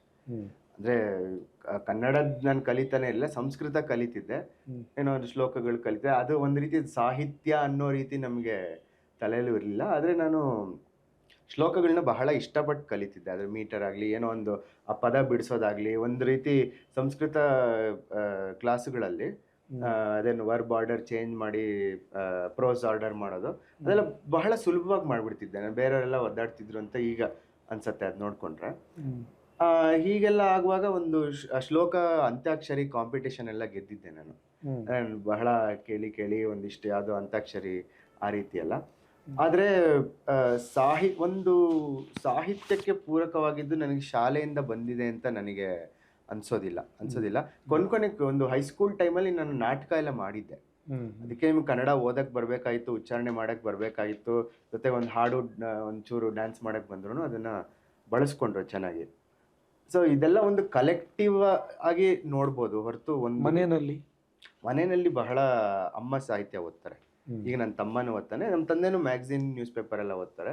ಸೀರಿಯಸ್ ಆದ ಸಾಹಿತ್ಯ ಓದೋರು ಮನೇಲಿ ಇದ್ದೇ ಇದ್ದಾರೆ. ಈಗ ನನಗೆ ಬಹಳ ಮುಂಚೆ ಸಿಕ್ಕಿದ್ದಂಥ ಒಂದು ಪುಸ್ತಕದ ಗಂಟು ಅಂದರೆ ನಮ್ಮ ತಾತ ಅಜ್ಜಿ ಮನೆಯಲ್ಲಿ ಏನೋ ಒಂದು ಕ್ಲೀನ್ ಮಾಡ್ತಿದ್ದ ಒಂದು ಹಳೆ ಒಂದು ಗಂಟು ಸಿಗ್ತಾರೆ, ಎಲ್ಲ ಪುಸ್ತಕ ಇತ್ತು, ಯಾವುದೋ ಕಾಲದ್ದು ಭೈರಪ್ಪನವ್ರದ್ದು ದಾಟು ಪೇಜೆಲ್ಲ ಹರಿದೋಗಿತ್ತು. ಅದನ್ನು ಕೂಡಿಸ್ಕೊಂಡು ಓದಿದ್ದೆ ನಾನು ಮೊದಲೇ ಬಾರಿ ದಾಟು. ಅದು ಎಷ್ಟು ಅರ್ಥ ಆಗಿತ್ತು ಅವಾಗ ಅದು ಬೇರೆ, ಆಮೇಲೆ ನಾನು ಮತ್ತೆ ಓದ್ಕೊಂಡೆ ಅದನ್ನ. ಕೈಲಾಸಂ ನಾಟಕಗಳಿದ್ವು, ಯಾವುದಾದ್ರು ಇಲ್ಲ 12 ಆಣೆ ಅಂತೆಲ್ಲ ಬೆಲೆ ಇರುತ್ತಲ್ಲ, ಆ ರೀತಿ ಪ್ರತಿಗಳೆಲ್ಲ ಸಿಕ್ಕಿದ್ವು. ಹಾಗಾಗಿ ಮನೆಯಲ್ಲಿ ಒಂದು ರೀತಿ ಪುಸ್ತಕಗಳು ಕೈಗೆ ಸಿಕ್ತಿದ್ವು, ಮತ್ತೆ ಎನ್ಕರೇಜ್ ಮಾಡೋರು, ಏನಕ್ಕಿಲ್ಲ ಅಂದರೂ ನೀನು ಪುಸ್ತಕ ಬೇಕಾದ್ರೆ ತಗೋ ಅನ್ನೋ ರೀತಿ ಮಾಡೋರು. ನನಗೆ ನೆನಪಿರೋ ಹಾಗೆ ನಾನು ಒಂದು ಸಾಹಿತ್ಯದ ಪುಸ್ತಕ ಅಂತ ನಾನೇ ಅಂಗಡಿಗೆ ಹೋಗಿ ಕೊಂಡ್ಕೊಂಡಿದ್ದು ತೂಫಾನ್ ಮೇಲ್, ಜಯಂತ್ ಕಾಯ್ಕಿಣಿಯವ್ರದ್ದು. ಆಸಕ್ತಿ ವಹಿಸಿ ಅದನ್ನ ನಾನು ಕಾಯ್ಕಿಣಿಯವ್ರನ್ನ ಸ್ಕೂಲ್ ಮ್ಯಾಗಝೀನ್ಗೆ ಇಂಟರ್ವ್ಯೂ ಮಾಡಿದ್ದೆ. ಏನಾದ್ರು ಪ್ರಿಪರೇಷನ್ ಮಾಡ್ಕೋಬೇಕು ಅಂತ ಹೇಳಿ ಅದಕ್ಕೆ ಹಿಂದಿನ ವರ್ಷ ವ್ಯಾಸರಾಯ ಬಲ್ಲಾಳ್ರನ್ನ ಮಾಡಿದ್ದೆ. ಅದು ಕುಮಾರಸ್ವಾಮಿ ಲೇಔಟಲ್ಲಿ ಸರ್, ಮನೇಲೆ ಅವ್ರ ಮನೆಗೆ ಹೋಗಿದ್ದೆ. ನಾನು ಅವಾಗ 8ನೇ ಕ್ಲಾಸಲ್ಲಿದ್ದೆ. ಅವ್ರ ಸಾಹಿತಿ ಅಂತ ಗೊತ್ತಿತ್ತು ಅಷ್ಟೇ ನನಗೆ, ಅವ್ರದ್ದೇನು ಓದ್ಕೊಂಡು ಇಲ್ಲ. ನನ್ನ ಜೊತೆ ಒಬ್ಬ ಸ್ನೇಹಿತ ಬಂದೆ, ಅವ್ನು ಸ್ವಲ್ಪ ಓದ್ಕೊಂಡಿದ್ದ. ಅವ್ರನ್ನ ಕೇಳಿದ ಪ್ರಶ್ನೆ ಮಾಡಿ ನಂಗನ್ಸ್ತು, ಹೌದಲ್ಲ, ಈ ರೀತಿ ಎಲ್ಲ ಯೋಚನೆ ಮಾಡ್ಬೋದು, ಸಾಹಿತ್ಯದ ಬಗ್ಗೆ ಕೇಳ್ಬೋದು ಅಂತ. ಮುಂದಿನ ವರ್ಷ ಜಯಂತ್ ಕಾಯ್ಕಿಣಿಯವ್ರನ್ನ ಇಂಟರ್ವ್ಯೂ ಮಾಡಿದ ಅವಕಾಶ ಸಿಕ್ಕಿದಾಗ ನಾನು ಅವ್ರದ್ದೊಂದು ಒಂದು 4 ಯಾವ್ದಾದ್ರು ಕಥಾ ಪುಸ್ತಕ ಸಿಕ್ತು ಅದನ್ನೆಲ್ಲ ತಗೊಂಡು ಓದ್ಕೊಂಡು ಒಂದು ಪಟ್ಟಿ ಮಾಡ್ಕೊಂಡು ಹೋಗಿದ್ದೆ. ಅವ್ರು ಬಹಳ ಎನ್ಕರೇಜ್ ಮಾಡಿದ್ರು ಅವಾಗ. ನನ್ನ 9ನೇ 10ನೇ ಕ್ಲಾಸು ಭಾಳ ಎನ್ಕರೇಜ್ ಮಾಡಿ, ಹೌದು ಇದೆಲ್ಲ ಓದ್ತಾ ಇದೆಯಾ, ಚೆನ್ನಾಗಿ ಓದು ಅಂತ. ಒಂದು ರೀತಿ ನಂಗೆ ಅಲ್ಲಿ ಒಂದು ಬೂಸ್ಟ್ ಸಿಕ್ತು ಅಂತ ಈಗ ನೋಡಿದ್ರೆ ಅನ್ಸುತ್ತೆ. ಏನೇನು ಮಾತಾಡಿದ್ರು ಅವಾಗ? ಒಂದು ಇದರಲ್ಲಿ ಸರ್, ಪಾರ್ಕಲ್ಲಿ ಕೂತಿದ್ವಿ, ನಮ್ಮ ತಂದೆ ಒಂದು ಕ್ಯಾಮ್ರಾ ಹಿಡ್ಕೊಂಡು ಬಂದ, ರೀಲ್ ಕ್ಯಾಮ್ರಾದಲ್ಲಿ ಫೋಟೋ ತೆಗಿಯೋಕ್ಕೆ ಅಂತ. ನಾನು ಅವರಿಗೆ ಒಂದಿಷ್ಟು ಸ್ಟ್ಯಾಂಡರ್ಡ್ ಇವು ಮಕ್ಕಳಿಗೆ ಏನು ಸಂದೇಶ ಹೇಳ್ತೀರಾ ಆ ಥರದ್ದೆಲ್ಲ ಕೇಳಿದ್ದೆ. ಮತ್ತೆ ಅವರ ಕಥೆಯಲ್ಲಿ ಅದೊಂದು ಸೂಕ್ಷ್ಮ ಪಾತ್ರಗಳನ್ನ ಸೂಕ್ಷ್ಮವಾಗಿ ಟ್ರೀಟ್ ಮಾಡ್ತಾರೆ. ನಂಗೆ ಒಂದು ತುಂಬ ಚೆನ್ನಾಗಿ ಒಂದು ನೆನಪಿದ್ದು ತೂಫಾನ್ ಮೇಲಲ್ಲಿ, ಎಲ್ಲ ಸಿನಿಮಾ ಎಲ್ಲ ಬಿಟ್ಟಾದ್ಮೇಲೆ ಅದೊಂದು ಥಿಯೇಟರ್ ಕ್ಲೀನ್ ಮಾಡೋ ಕತೆ ಬರುತ್ತೆ. ನಿಮಗೆ ಆ ರೀತಿ ಪಾತ್ರಗಳೆಲ್ಲ ಹೇಗೆ ಕಣ್ಣಿಗೆ ಕಾಣಿಸುತ್ತೆ ಸರ್ ಅನ್ನೋ ರೀತಿ ಒಂದು ಕ್ವೆಶ್ಚನ್ ಕೇಳಿದ್ದೆ ಅವರಿಗೆ. ಅವ್ರು ಅದಕ್ಕೆ, ನೀವು ಮುಂಬೈಲಿದ್ದಾಗ ಎಲ್ಲ ಫಾಸ್ಟ್, ನಿಮ್ಮ ಮೈಂಡ್ ತುಂಬ ಶಾರ್ಪ್ ಆಗಿರಬೇಕಾಗ್ತದೆ, ಹಾಗಾಗಿ ಎಲ್ಲರೂ ಕಾಣಿಸ್ತಾರೆ ಅನ್ನೋ ರೀತಿ ಒಂದು ಉತ್ತರ ಕೊಟ್ಟಿದ್ರು. ಇದೊಂದು ನಂಗೆ ತುಂಬ ಚೆನ್ನಾಗಿ ನೆನಪಿರೋ ಪ್ರಶ್ನೆ ಉತ್ತರ. ಬಲ್ಲಾಳ್ರು ಮಾತಾಡಿಸಿದಾಗ ನಾನು ಬಹಳ ಸ್ಟ್ಯಾಂಡರ್ಡ್ ಆಗಿಂದು ಕೇಳಿದ್ದೆ ಅನ್ಸುತ್ತೆ ಸರ್. ಅದನ್ನ ಹೋಗಿ ಮತ್ತೆ ಓದ್ಬೇಕು, ನನ್ನ ನೆನಪಿಲ್ಲ, ಜಾಸ್ತಿ ನನ್ನ ಸ್ನೇಹಿತನೇ ಮಾಡಿದ್ದ ಅದು, ನಾನು ಕೂತಿದ್ದೆ. ಬಟ್ ಆ ಥರದ ಚಟುವಟಿಕೆ ಮುಂದೆ ನಂತರ ಮಾಡಲಿಲ್ಲ. ಆ ರೀತಿ ಸಾಹಿತಿಗಳನ್ನ ಎದುರುಗೊಳ್ಳೋದು ಪ್ರಯತ್ನ ಅದು ಮಾಡ್ಲೂ ಇಲ್ಲ, ಅದು ಆಗ್ಲೂ ಇಲ್ಲ. ಇದು ಒಂದು ರೀತಿ ಬಲ್ಲಾಳ್ರು ನಮ್ಮ ತಾಯಿಗೆ ಹೇಗೋ ಅವ್ರ ಬ್ಯಾಂಕಿಂದ ಪರಿಚಯ ಅಂತೇನೋ ಹೇಳಿ ಅಂದರೆ ಒಂದು ಈಗ ನೆನ್ಸ್ಕೊಳ್ಳೋದಾದ್ರೆ ನಮ್ಮ ತಾಯಿಗೆ ಅದಿತ್ತು, ಇವ್ರು ಹೋಗಿ ಸಾಹಿತಿನ ಮಾತಾಡಿಸ್ಬೇಕು, ಯಾರೋ ದೊಡ್ಡ ಮನುಷ್ಯರು ಇವರು ತಿಳಿದವರು ಅನ್ನೋ ರೀತಿ ಒಂಚೂರು ಪುಷ್ ಮಾಡಿದ್ದಕ್ಕೆ ಅದಾಯಿತು. ಅದಾದಮೇಲೆ ಇಲ್ಲ ಸರ್, 10, 11, 12 ನಾನು ಸ್ವಲ್ಪ ಈ IIT CET ಪ್ರಿಪ್ರೇಷನ್ ಕಡೆ ತೊಡ್ಕೊಂಬಿಟ್ಟು ಅಂಥ ಏನು ಓದ್ತಿರ್ಲಿಲ್ಲ ಅಂತ ನನಗೆ ಈಗ ನೆನಪು. ಫಿಕ್ಷನಲ್ಲಿ ಏನೇನು ಓದ್ತೀರಿ? ಫಿಕ್ಷನ್ ಸರ್ ಯೂಶ್ವಲಿ ನಾನು ಕನ್ನಡದಲ್ಲಿ ಫಿಕ್ಷನ್ ಓದ್ತೀನಿ, ಇಂಗ್ಲೀಷಲ್ಲಿ ನಾನ್ ಫಿಕ್ಷನ್ ಓದ್ತೀನಿ ಯೂಶ್ವಲಿ. ಇದು ಈಗ ಹೇಗಾಗಿದೆ ಅಂತಂದರೆ, ನನಗೆ ಅನುವಾದಕ್ಕೆ ಏನು ಬೇಕೋ ಒಂದು ಟೋನ್ ಕಂಡ್ಕೊಳ್ಳೋದಕ್ಕೆ ಅಂತ ಹೇಳಿ ಅದರ ಹಿಂದೆ ಹೋಗ್ತೀನಿ. ಜೊತೆಗೆ ನಾನು ಹೇಳಿದಾಗೆ ಈಗ ಕ್ಲಾಸಿಕ್ಸ್ ಒಂದು ರೀತಿ ವಿಸಿಟ್ ಮಾಡಬೇಕು. ಯಾವ್ದು ಮಲೆಗಳಲ್ಲಿ ಮದುಮಗಳು ಓದಿದ್ದೀನಿ ಈಗ ನಾನು ಮರಳಿ ಮಣ್ಣಿಗೆ ಓದ್ತಿದ್ದೀನಿ. ಎಲ್ಲ ದೊಡ್ಡ ಕ್ಲಾಸಿಕ್ಸ್ ಆಗಿರೋದ್ರಿಂದ ನಂಗೆ ಇನ್ನೂ ಆಶ್ಚರ್ಯ ಆಗೋದಂದರೆ 1941 ಬಂದ ಕಾದಂಬರಿ, ಅಲ್ಲಿಂದ ಎಷ್ಟೊಂದು ಪದಗಳು ನನಗೆ ಗೊತ್ತೇ ಇಲ್ಲ ಅನ್ನೋದು ನಾನು ಸ್ವಲ್ಪ ಡಿಕ್ಷನರಿ ಇಟ್ಕೊಂಡೆಲ್ಲ ನೋಡಬೇಕಾಗತ್ತೆ, ಹಾಗಾಗಿ ಸ್ವಲ್ಪ ಸ್ಲೋ ಆಗುತ್ತೆ. ಫಿಕ್ಷನಲ್ಲಿ ಅದಾದಮೇಲೆ ಸಣ್ಣ ಕಥೆಗಳು ಓದ್ತೀನಿ ಸರ್. ಈಗ ಹೊಸ ಸಮಕಾಲೀನ ರೈಟರ್ಸ್ ಯಾರು, ಕಾವ್ಯ ಕಡಿಮೆ, ಶಶಿ ತರೀಕೆರೆ ಅವರೆಲ್ಲ ನನಗೆ ಇಷ್ಟ ಆಗ್ತಾರೆ. ಈಗ ಉತ್ತರ ಕರ್ನಾಟಕದ ಲೇಖಕರು ಇದ್ದಾರೆ, ಅನಿಲ್ ಗುನ್ನಾಪುರ ಅವರೆಲ್ಲ ಭಾಳ ಒಳ್ಳೆ ಕಥೆಗಳು ಬರಿತಾ ಇದ್ದಾರೆ. ಸಣ್ಣ ಕಥೆ ಓದ್ತೀನಿ. ಕಾದಂಬರಿಗಳು ನನಗಿಷ್ಟ, ಅಂದರೆ ಹೇಗೆ ಕಾದಂಬರಿನ ರಚನೆ ಹೇಗೆ ಮಾಡಿರ್ತಾರೆ ಅನ್ನೋ ರೀತಿ ಕುತೂಹಲದಿಂದ ಇತ್ತೀಚೆಗೆ ಓದ್ತೇನೆ. ದತ್ತಾತ್ರೇಯ ಅವ್ರದ್ದು ಓದಿದೆ. ಈಗ ಸುಮಾರು ಯಾವುದು ಕೈಗೆ ಸಿಗುತ್ತೋ ಆಯ್ಕೆ ಮಾಡ್ಕೊಂಡು ಓದ್ತೀನಿ. ನನಗೆ ಒಂದು ರಿಸ್ಟ್ರಿಕ್ಷನ್ ಇರೋದು ಏನು ಅಂತಂದರೆ, ನಾನು ಆಸ್ಟ್ರಿಯಲ್ಲಿ ಇರೋದ್ರಿಂದ ಯಾವ್ದು ಬೇಕೋ ಪಟ್ಟಂತ ಕೈಗೆ ಪುಸ್ತಕ ಸಿಗೋದಿಲ್ಲ. ನಾನು ಅದನ್ನು ಪಟ್ಟಿ ಮಾಡ್ಕೊಂಡು ಬಂದು ಇಲ್ಲಿ ಬೆಂಗಳೂರಿಗೆ ಬಂದಾಗ ತೊಗೊಂಡು ಹೋಗಬೇಕಾಗತ್ತೆ. ನಾನ್ ಫಿಕ್ಷನ್ ಓದುವುದು? ನಾನ್ ಫಿಕ್ಷನ್ ನನಗೆ ಬಹಳ ಇಷ್ಟ. ರಹಮತ್ ತರೀಕೆರೆ ಅವರು, ರಹಮತ್ ಅವರು ಬರೆದ ಬಹುಶಃ ಎಲ್ಲ ಪುಸ್ತಕಗಳು ನನ್ನ ತಮ್ಮ ಅಥವಾ ನಮ್ಮ ಅಮ್ಮನ ಮಧ್ಯ ಆಲ್ಮೋಸ್ಟ್ ಎಲ್ಲ ಪುಸ್ತಕಗಳು ಇವೆ. ರಹಮತ್ ಅವರು ನನಗಿಷ್ಟ. ನಾನ್ ಫಿಕ್ಷನಲ್ಲಿ ನಾನು ಇಂಗ್ಲೀಷಲ್ಲಿ ಜಾಸ್ತಿ ಓದ್ತೀನಿ ಸರ್. ಹಿಸ್ಟ್ರಿ ಓದ್ತೀನಿ, ಅಂದರೆ ಇದು ಪಾಪ್ಯುಲರ್ ಹಿಸ್ಟ್ರಿ ಓದ್ತೀನಿ, ಇಷ್ಟಪಡ್ತೀನಿ. ಅನಿರುದ್ಧ್ ಕನಿಸೆಟ್ಟಿ, ಮನು ಪಿಳ್ಳೈ, ಆ ರೀತಿ. ನಂಗೆ ಅವ್ರು ಪೆಗಿ ಮೋಹನ್ ಬರೆದ 2 ಪುಸ್ತಕಗಳು ಇಷ್ಟ, ಅದು ಲ್ಯಾಂಗ್ವೇಜಸ್ ಬಗ್ಗೆ. ಈ ಟಾಪಿಕ್ ಮೇಲೆ ಓದ್ತೀನಿ. ಆದರೆ ನಾನಿದು ನಾನ್ ಫಿಕ್ಷನಲ್ಲಿ ಬಹಳ ಇದು ಲಾಂಗ್ ರೀಡ್ಸ್ ಎಲ್ಲ ಓದ್ತೀನಿ. ಗಾರ್ಡಿಯನ್, ಸಮನ್ ಸುಬ್ರಹ್ಮಣ್ಯಂ ಎಲ್ಲ ಬರೀತಾರಲ್ಲ, ನಂಗೆ ಅದು ತುಂಬ ಇನ್ಫಾರ್ಮೇಟಿವ್ ಅಂತ ಅನಿಸುತ್ತೆ. ರೆಹಮತ್ ಬರವಣಿಗೆಯಲ್ಲಿ ನಿಮ್ಗೆ ಇಷ್ಟ ಆಗೋ ಅಂಶ ಏನು? ಅವರು ನಾನ್ ಫಿಕ್ಷನ್ ಬಹಳ ಪೊಯೆಟಿಕ್ ಪ್ರೋಸಲ್ಲಿ ಬರೀತಾರೆ. ಅಂದರೆ ಆ ರೀತಿ ಬರೀಬೇಕು ನಾನ್ ಫಿಕ್ಷನ್ ಅಂತ. ಅವ್ರು ಏನೇ ಬರೆದ್ರು ಒಂಚೂರು ಡ್ರೈ ಅನ್ಸೋದೇ ಇಲ್ಲ. ನನಗೆ ಆ ಗುಣ, ಅದು ಬರವಣಿಗೆ ಶೈಲಿ. ಅದು ಬರವಣಿಗೆ ಶೈಲಿ. ವಸ್ತುನ ಅಷ್ಟೇ ಸರ್, ಒಂದು ಓವರ್ ಆಲ್ ಅಧ್ಯಯನ ಮಾಡಿ ಬರೀತಾರೆ. ಲಲಿತ ಪ್ರಬಂಧ ತಗೊಂಡ್ರು ಅದು ಬಹಳ ಪ್ರಸಿದ್ಧ ಇರೋದು ಸಾರು ಪ್ರಬಂಧ ಇದೆ, ಅಥವಾ ಒಂದು ಅದೇ ಒಂದೇ ಪುಸ್ತಕದಲ್ಲಿರೋದು ಒಂದು ಮಾವಿನ ಹಣ್ಣಿಂದ ಪ್ರಬಂಧ ಇದೆ. ಅದನ್ನೊಂದು ಕಾಂಪೋಸಿಟ್ ಅಂದರೆ ಒಂದು ಓವರ್ ಆಲ್ ರೀತಿಯಲ್ಲಿ ನೋಡಿ ಬರೀತಾರಲ್ಲ, ಅದು ಎಲ್ಲ ಆ್ಯಂಗಲಿಂದನೂ ಅಪ್ರೋಚ್ ಮಾಡಿರ್ತಾರೆ ಅಂತ ನನಗೆ ಅನಿಸುತ್ತೆ. ಈಗ ಜರ್ಮನಿಯಿಂದ ಕನ್ನಡಕ್ಕೆ ಅನುವಾದ ನೇರವಾಗಿ ಮಾಡಿದ್ದು ನೀವೇ ಮೊದಲನೇದವರು ಅಂತ ಅನ್ಕೊಂಡಿದ್ದೀನಿ. ಅದಕ್ಕಿಂತ ಮೊದಲು ಅಂಥ ಪ್ರಯತ್ನ ಆಗಿದ್ರ ಬಗ್ಗೆ ಏನಾದರೂ ಐಡಿಯಾ ಇದೆಯಾ? ಒಂದ್ಸತಿ ನಾನು ಒಂದು ಪುಸ್ತಕನ ತಿರು ಹಾಕಿದ್ದೆ, ಅದರಲ್ಲಿ ಏನು ಸಿಗ್ಲಿಲ್ಲ. ಯಾವುದೋ ಒಂದು ಮೋಹನ್ ಕುಂಟ ಸಂಪಾದನೆ ಮಾಡಿರೋದೊಂದು ಪುಸ್ತಕ ಇದೆ, ಕನ್ನಡಕ್ಕೆ ಅನುವಾದ ಮಾಡಿದ್ದಂತ. ಅದರಲ್ಲಿ ಜರ್ಮನಿಯಲ್ಲಿ ಅಂಥದ್ದೇನು ನಂಗೆ ಕನ್ಕ್ಲೂಸಿವ್ ಆಗಿ ಸಿಗಲಿಲ್ಲ. ಹಾಗಾಗಿ ನಾನೇ ಅಂತ ನಂಬಿದ್ದೀನಿ. ಬೇರೆ ಏನೇನು ಬಂದಿದೆ ಜರ್ಮನಿಯಿಂದ ಕನ್ನಡಕ್ಕೆ ಬಂದದ್ದು? ಇಂಗ್ಲೀಷ್ ಮೂಲಕ ಅಲ್ಲ, ನೇರವಾಗಿ ಇಲ್ಲ ಅಂದಮೇಲೆ ಇಂಗ್ಲೀಷ್ ಮೂಲಕ. ಅದೇ ಕಾಫ್ಕಾ ಎಲ್ಲ ಬಂದಿದೆ, ಆಮೇಲೆ ರಿಲ್ಕ್ ಬಂದಿದೆ, ಅದಾದಮೇಲೆ ಗುಂಟರ್ ಗ್ರಾಸ್ ಒಂದಿಷ್ಟು ಕವಿತೆಗಳು ಬಂದಿದೆ. ಎಲ್ಲ ಸುಮಾರು 100 ವರ್ಷದ ಹಳೆ ಇದೇ ಬಂದಿರೋದು. ಅಲ್ಲಿನ ಸಾಹಿತ್ಯ ಚರಿತ್ರೆ, ಈಗ ಕನ್ನಡದ ಸಾಹಿತ್ಯ ಚರಿತ್ರೆ ಆದರೆ ಈಗ 1500 ವರ್ಷದ ಹಿಸ್ಟ್ರಿ ಅಲ್ಲ, ಅಲ್ಲಿನ ಸಾಹಿತ್ಯ ಚರಿತ್ರೆ ಹೇಗಿದೆ? ಅದು ಅಲ್ಲಿನ ಚರಿತ್ರೆಯ ಸ್ವರೂಪ ಹೇಗಿದೆ ಅಲ್ಲಿ? ಅವರು ಒಂದು ಎಪಿಕ್ ಇದೆ ಸರ್, ಅವರು ನೀಬ್ಲುಂಗೆನ್ ಲೀಡ್ ಅಂತ ಒಂದಿದೆ. ಅದು ನನಗೆ ತಿಳಿದಿರೋ ಹಾಗೆ 14th ಸೆಂಚುರಿ ಇಂದ ಬಂದಿದೆ. ಅದು ಅವ್ರದ್ದು ಎಪಿಕ್ ಕಾವ್ಯ, ಜರ್ಮನ್ ಎಪಿಕ್ ಕಾವ್ಯ.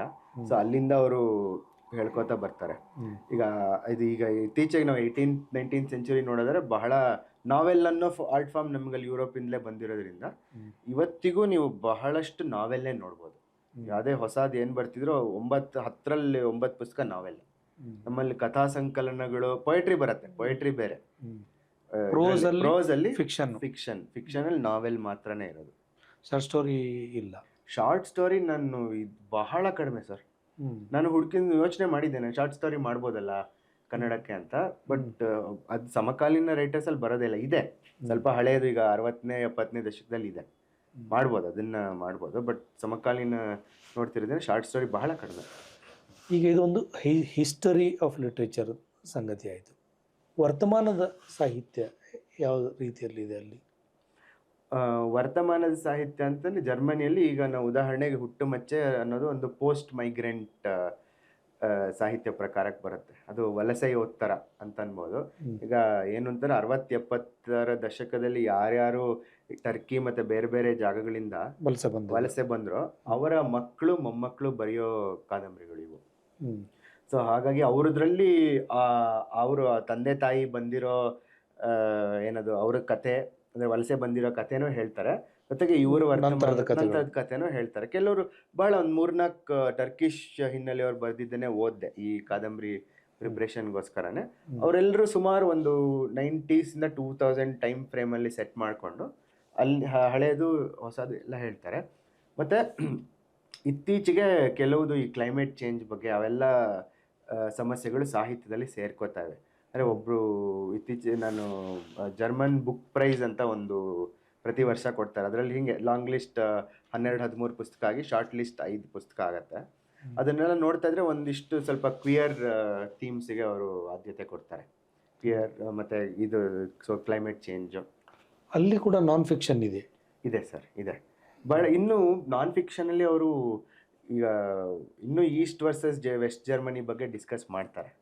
ಮತ್ತು ಇತ್ತೀಚೆಗೆ ಬಹಳ ದೊಡ್ಡ ಪ್ರಾಬ್ಲಮ್ ಏನು ಕಾಡ್ತಾ ಇದೆ ಜರ್ಮನಿ ಅಂತಂದರೆ, ನಿಯೋ ನಾಟ್ಸೀಸ್, ಯಾರೊಂದು ಹಿಟ್ಲರ್ನ ಸಿದ್ಧಾಂತದಿಂದ ಪ್ರಭಾವವಾಗಿ ಇನ್ನೂ ಜೆನ್ಝಿಗಳು ಇನ್ನೊಂದು ಪಾರ್ಟಿ ಇದೆ ಅಲ್ಲಿ, ಅದು ತೀವ್ರಗಾಮಿ ಬಲ ಸಿದ್ಧಾಂತದ್ದು ಒಂದು AFD ಅಂತ ಇದೆ.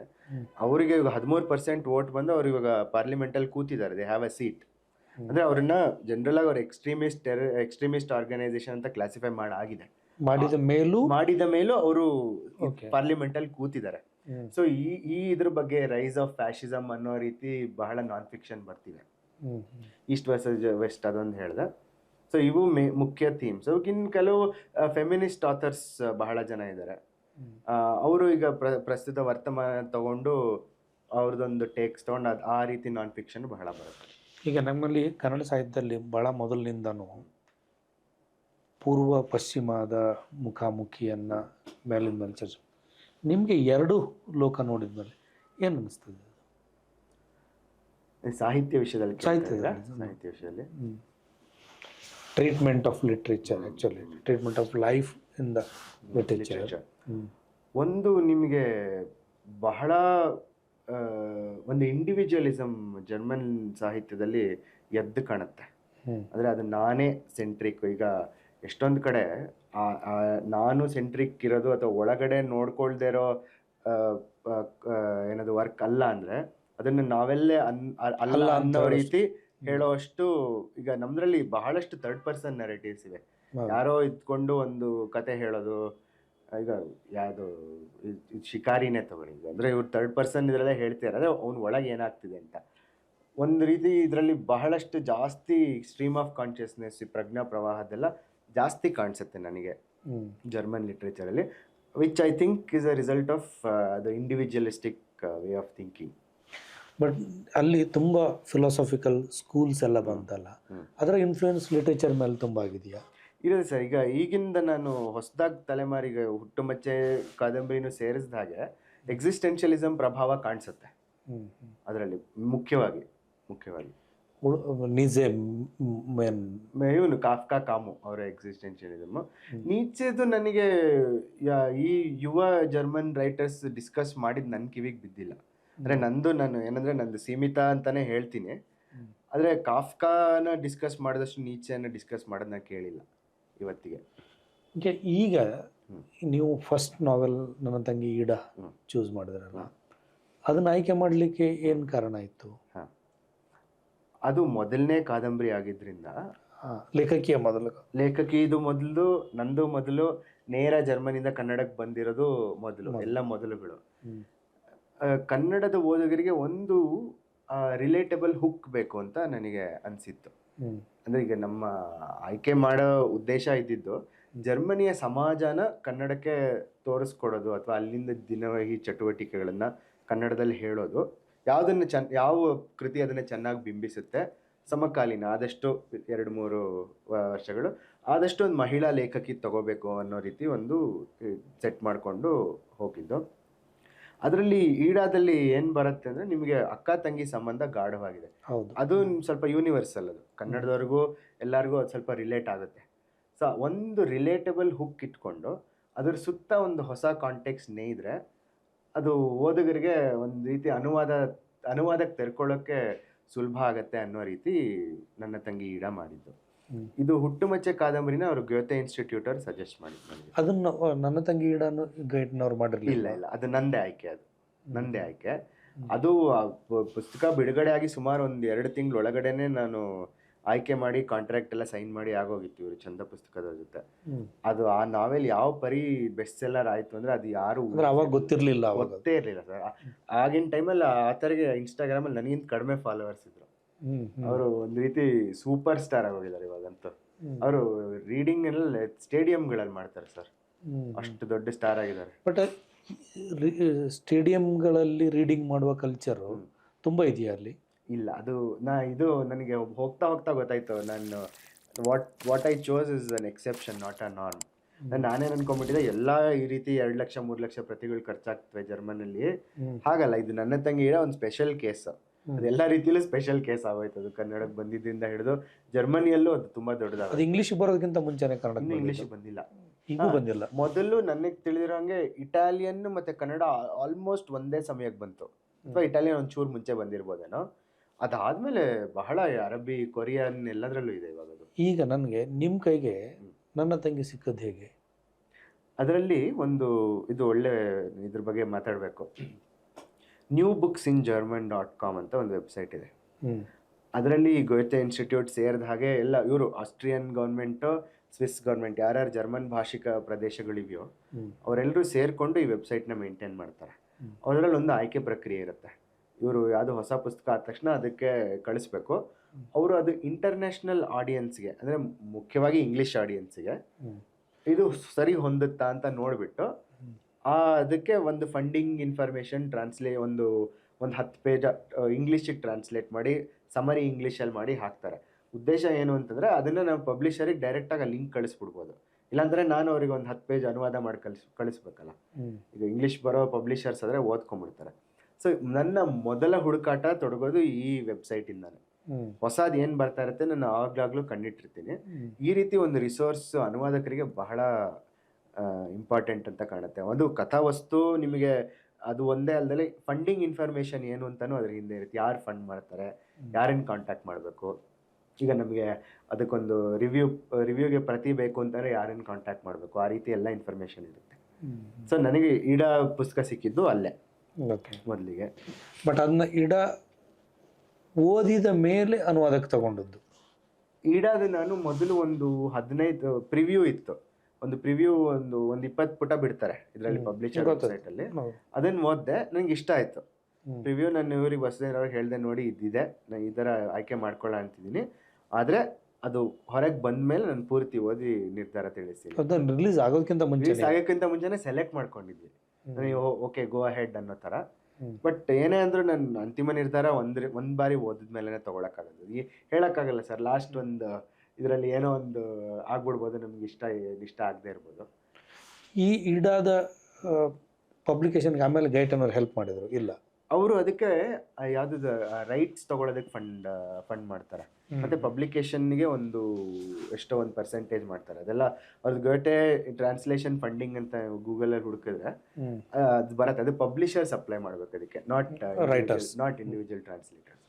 ಅಂದರೆ ಪಬ್ಲಿಷರೇ ಆಯ್ಕೆ ಮಾಡಿ ಅವ್ರು ಅಸೈನ್ ಮಾಡ್ತಾರೆ, ಹಂಗೆ ಲೆಕ್ಕ.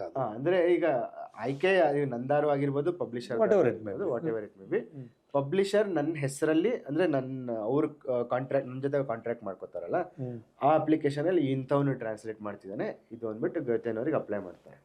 ಸೊ ಅವರು ಅದೆಷ್ಟೋ ನೋಡಿಬಿಟ್ಟು ಅದಕ್ಕೆ ಫಂಡಿಂಗ್ ಎಷ್ಟೋ ಪರ್ಸೆಂಟೇಜ್ ಫಂಡಿಂಗ್ ಮಾಡ್ತಾರೆ. ಸೊ ಈ ಎರಡನೇ ನಾವೆಲ್ ಕೂಡ ಅದೇ ಥರನೇ ಗೈಟೆ ಥರದವರೇ ಸ್ಪಾನ್ಸರ್ ಮಾಡಿದ್ದು. ಅದನ್ನು ಎರಡನೇದು ಅವರೇ ಫಂಡ್ ಮಾಡಿದ್ದು, ಆದರೆ ನಾವೆಲ್ ಸಜೆಸ್ಟ್ ಮಾಡಿದ್ದು ಅವರೇ. ಓಕೆ, ಈ ಸತಿ ಅದನ್ನೇನು ಬೇಸ್ ಮೇಲೆ ಮಾಡ್ತಾರೆ ಅವರು? ಅದು ಅದು ಚೆನ್ನಾಗಿದೆ ಅಂತ ಮಾಡಿರ್ಬೋದು ಸರ್. ಇದು ಉದಾಹರಣೆಗೆ German book prize short list ಆಗಿತ್ತು 2023ರಲ್ಲಿ. ಹಾಗಾಗಿ ಅದರ ಹಿಂದ್ಗಡೆ ಅವರು ಇರೋದ್ರಲ್ಲಿ ಏನು ಆಶ್ಚರ್ಯ ಇಲ್ಲ, ಯಾಕಂದರೆ ಅದಕ್ಕೊಂದು ಗರಿಮೆ ಸಿಕ್ಕಿದೆ ಅವಾಗಲೇ. ಸೊ ಅದನ್ನು ಸಜೆಸ್ಟ್ ಮಾಡಿದ್ರು. ಬಟ್ ನಾನು ಪೂರ್ತಿ ಓದಿದ ಮೇಲೆ ನಾನು ಒಪ್ಪಿಗೆ ಮಾಡೋದು ಬಿಡೋದು ನಿರ್ಧಾರ ನಮ್ಮದೇ ಆಗಿತ್ತು ಕೊನೆಗೆ. ಈಗ ನೆಕ್ಸ್ಟ್ ಟ್ರಾನ್ಸ್ಲೇಷನ್ ಇದ್ದರೆ ಟ್ರಾನ್ಸ್ಲೇಷನ್ ಸ್ವಂತ ಬರವಣಿಗೆ ಇಲ್ಲ, ಮುಂದೆದು ಟ್ರಾನ್ಸ್ಲೇಷನ್ ಒಂದು ಆಯ್ಕೆ ಮಾಡಿದ್ದೀನಿ. ಅದು ಗೈಟೆಯಿಂದ ಇದಾಗುತ್ತಾ? ಇಲ್ಲ, ಅದು ಗೈಟೆಯಿಂದಾನೇ ಫಂಡ್ ಆಗುತ್ತೆ. ಯಾವ್ದಾದ್ರು ಸಪೋರ್ಟ್ ಮಾಡ್ತಾರೆ. ಈಗ ನಮ್ಮ ಈಗ ಕನ್ನಡದ ಪ್ರಕಾಶಕರಿಗೆ ಅತಿ ದೊಡ್ಡ ಹರ್ಡಲ್ ಏನಂತಂದ್ರೆ ಅದೆಲ್ಲ ರೈಟ್ಸ್ ತಗೊಳ್ಳೋದು. ಅದು ದುಡ್ಡು ವಿಷಯ ಒಂದೇ ಅಲ್ಲ, ಅದು ಒಂದು ಬ್ಯೂರೋಕ್ರಸಿ ಅಷ್ಟೆಲ್ಲ. ಸೊ ಅದನ್ನ ಗೈಟೆ ಮೂಲಕ ಹೋಗೋದ್ರಿಂದ ಅವರು ಒಂದು ಸ್ವಲ್ಪ ಸುಲಭ ಮಾಡ್ಕೊಡ್ತಾರೆ ಅಂತ ನನ್ಗನ್ಸುತ್ತೆ. ಅದು ಪ್ರಕಾಶಕರು ಅದ್ರ ಬಗ್ಗೆ ಹೆಚ್ಚು ಹೇಳ್ಬೋದು. ಸೊ ಇದೊಂದು ನನ್ನ ಪಾಯಿಂಟ್ ಆಫ್ ವ್ಯೂ ಇಂದ ಈ ಒಂದು ಪ್ರಿವಿಲೇಜ್ ಪೊಸಿಷನಲ್ಲಿ ಇದ್ದೀನಿ ನಾನು. ಸಮಕಾಲೀನ ಜರ್ಮನ್ ಕೃತಿನ ಓದೋದಷ್ಟೇ ಅಲ್ಲದೆ ಅದೇ ಪರಿಸರದಲ್ಲಿ ವಾಸಿಸ್ತಾ ಇದ್ದೀನಿ. ಹಾಗಾಗಿ ನನ್ನ ಈಗ ಇವರು ರೈಟರ್ಸ್ ಜೊತೆನೂ ಒಡನಾಟ ಇದೆ. ಹಾಗಾಗಿ ನನಗೊಂದು ಸ್ವಲ್ಪ ಇನ್ನೂ ಒಂದು ಡೀಪರ್ ಎಂಗೇಜ್ಮೆಂಟ್ ಮಾಡ್ಬೋದು ಅನ್ನೋದು ಒಂದು. ಮತ್ತು ಎಷ್ಟರ ಮಟ್ಟಿಗೆ ಇದು ಫಂಡಿಂಗ್ ಬರುತ್ತೆ ಮತ್ತು ಎಲ್ಲಿ ತನಕ ಇವರು ಪ್ರಕಾಶಕರು ಸಿದ್ಧ ಆಗಿರ್ತಾರೆ ಅಲ್ಲಿ ತನಕ ನಡ್ಸ್ಕೊಂಡು ಹೋಗೋಷ್ಟು ದಿನ ಜರ್ಮನ್ ಟ್ರಾನ್ಸ್ಲೇಷನ್ ಮಾಡೋಣ ಅಂತ ನನ್ನ ನಿರ್ಧಾರ. ಈಗ ಮುಂದಿಂದು ನನ್ನ ಆಯ್ಕೆ ಯಾವುದ್ರ ಮೇಲೆ ನಿಂತಿದೆ ಅಂದರೆ ಇದೆರಡಕ್ಕಿಂತ ಬಹಳ ಭಿನ್ನವಾಗಿರಬೇಕು. ಇದೆರಡು ಕೌಟುಂಬಿಕ ಕಾದಂಬರಿನೇ, ಈಡಾ ಮತ್ತು ಇದೆರಡು ಬೇರೆ ಬೇರೆ ನೆಲೆಯಲ್ಲಿ ಕೌಟುಂಬಿಕ ಕಾದಂಬರಿ. ಆದರೆ ಅದನ್ನು ಒಂಚೂರು ಫಾಸ್ಟ್ ಪೇಸ್ಡ್ ಏನಾದರೂ ಮಾಡೋಣ ಅನ್ನೋ ರೀತಿ ಒಂದು ಯೋಚನೆ ಮಾಡ್ತಾ ಇದ್ದೀನಿ. ಓಕೆ, ಈಗ ಅಂದರೆ ಕ್ಲಾಸಿಕ್ಸ್ ಥರದ್ದನ್ನು ಮಾಡುವ ಯೋಚನೆ ಏನಿಲ್ಲ ಸದ್ಯಕ್ಕೆ ನನಗಿಲ್ಲ ಸರ್. ಅಂದರೆ ಕ್ಲಾಸಿಕ್ಸ್ ಮಾಡಬೇಕಂದ್ರೆ ಅದಕ್ಕೆ ಒಂದು ರೀತಿ ಬೇರೆ ಪ್ರಿಪರೇಷನ್ನೇ ಬೇಕಾಗತ್ತೆ ಅಂತ ನಾನು ಅನ್ಕೊಂಡಿದ್ದೀನಿ. ಇನ್ನೊಂಚೂರು ಆಳವಾಗಿ ಇಡಬೇಕಾಗ್ತದೆ. ಇದು ಸಮಕಾಲೀನ ಆದ್ರಿಂದ ನನಗೆ ಕಾಂಟೆಕ್ಸ್ಟಿಗೆ ಹತ್ರ ಆಗಿದೆ. ಈಗ ನನಗೆ ನೀವಿರೋದು ಆಸ್ಟ್ರಿಯಾದಲ್ಲಿ. ಹೌದು.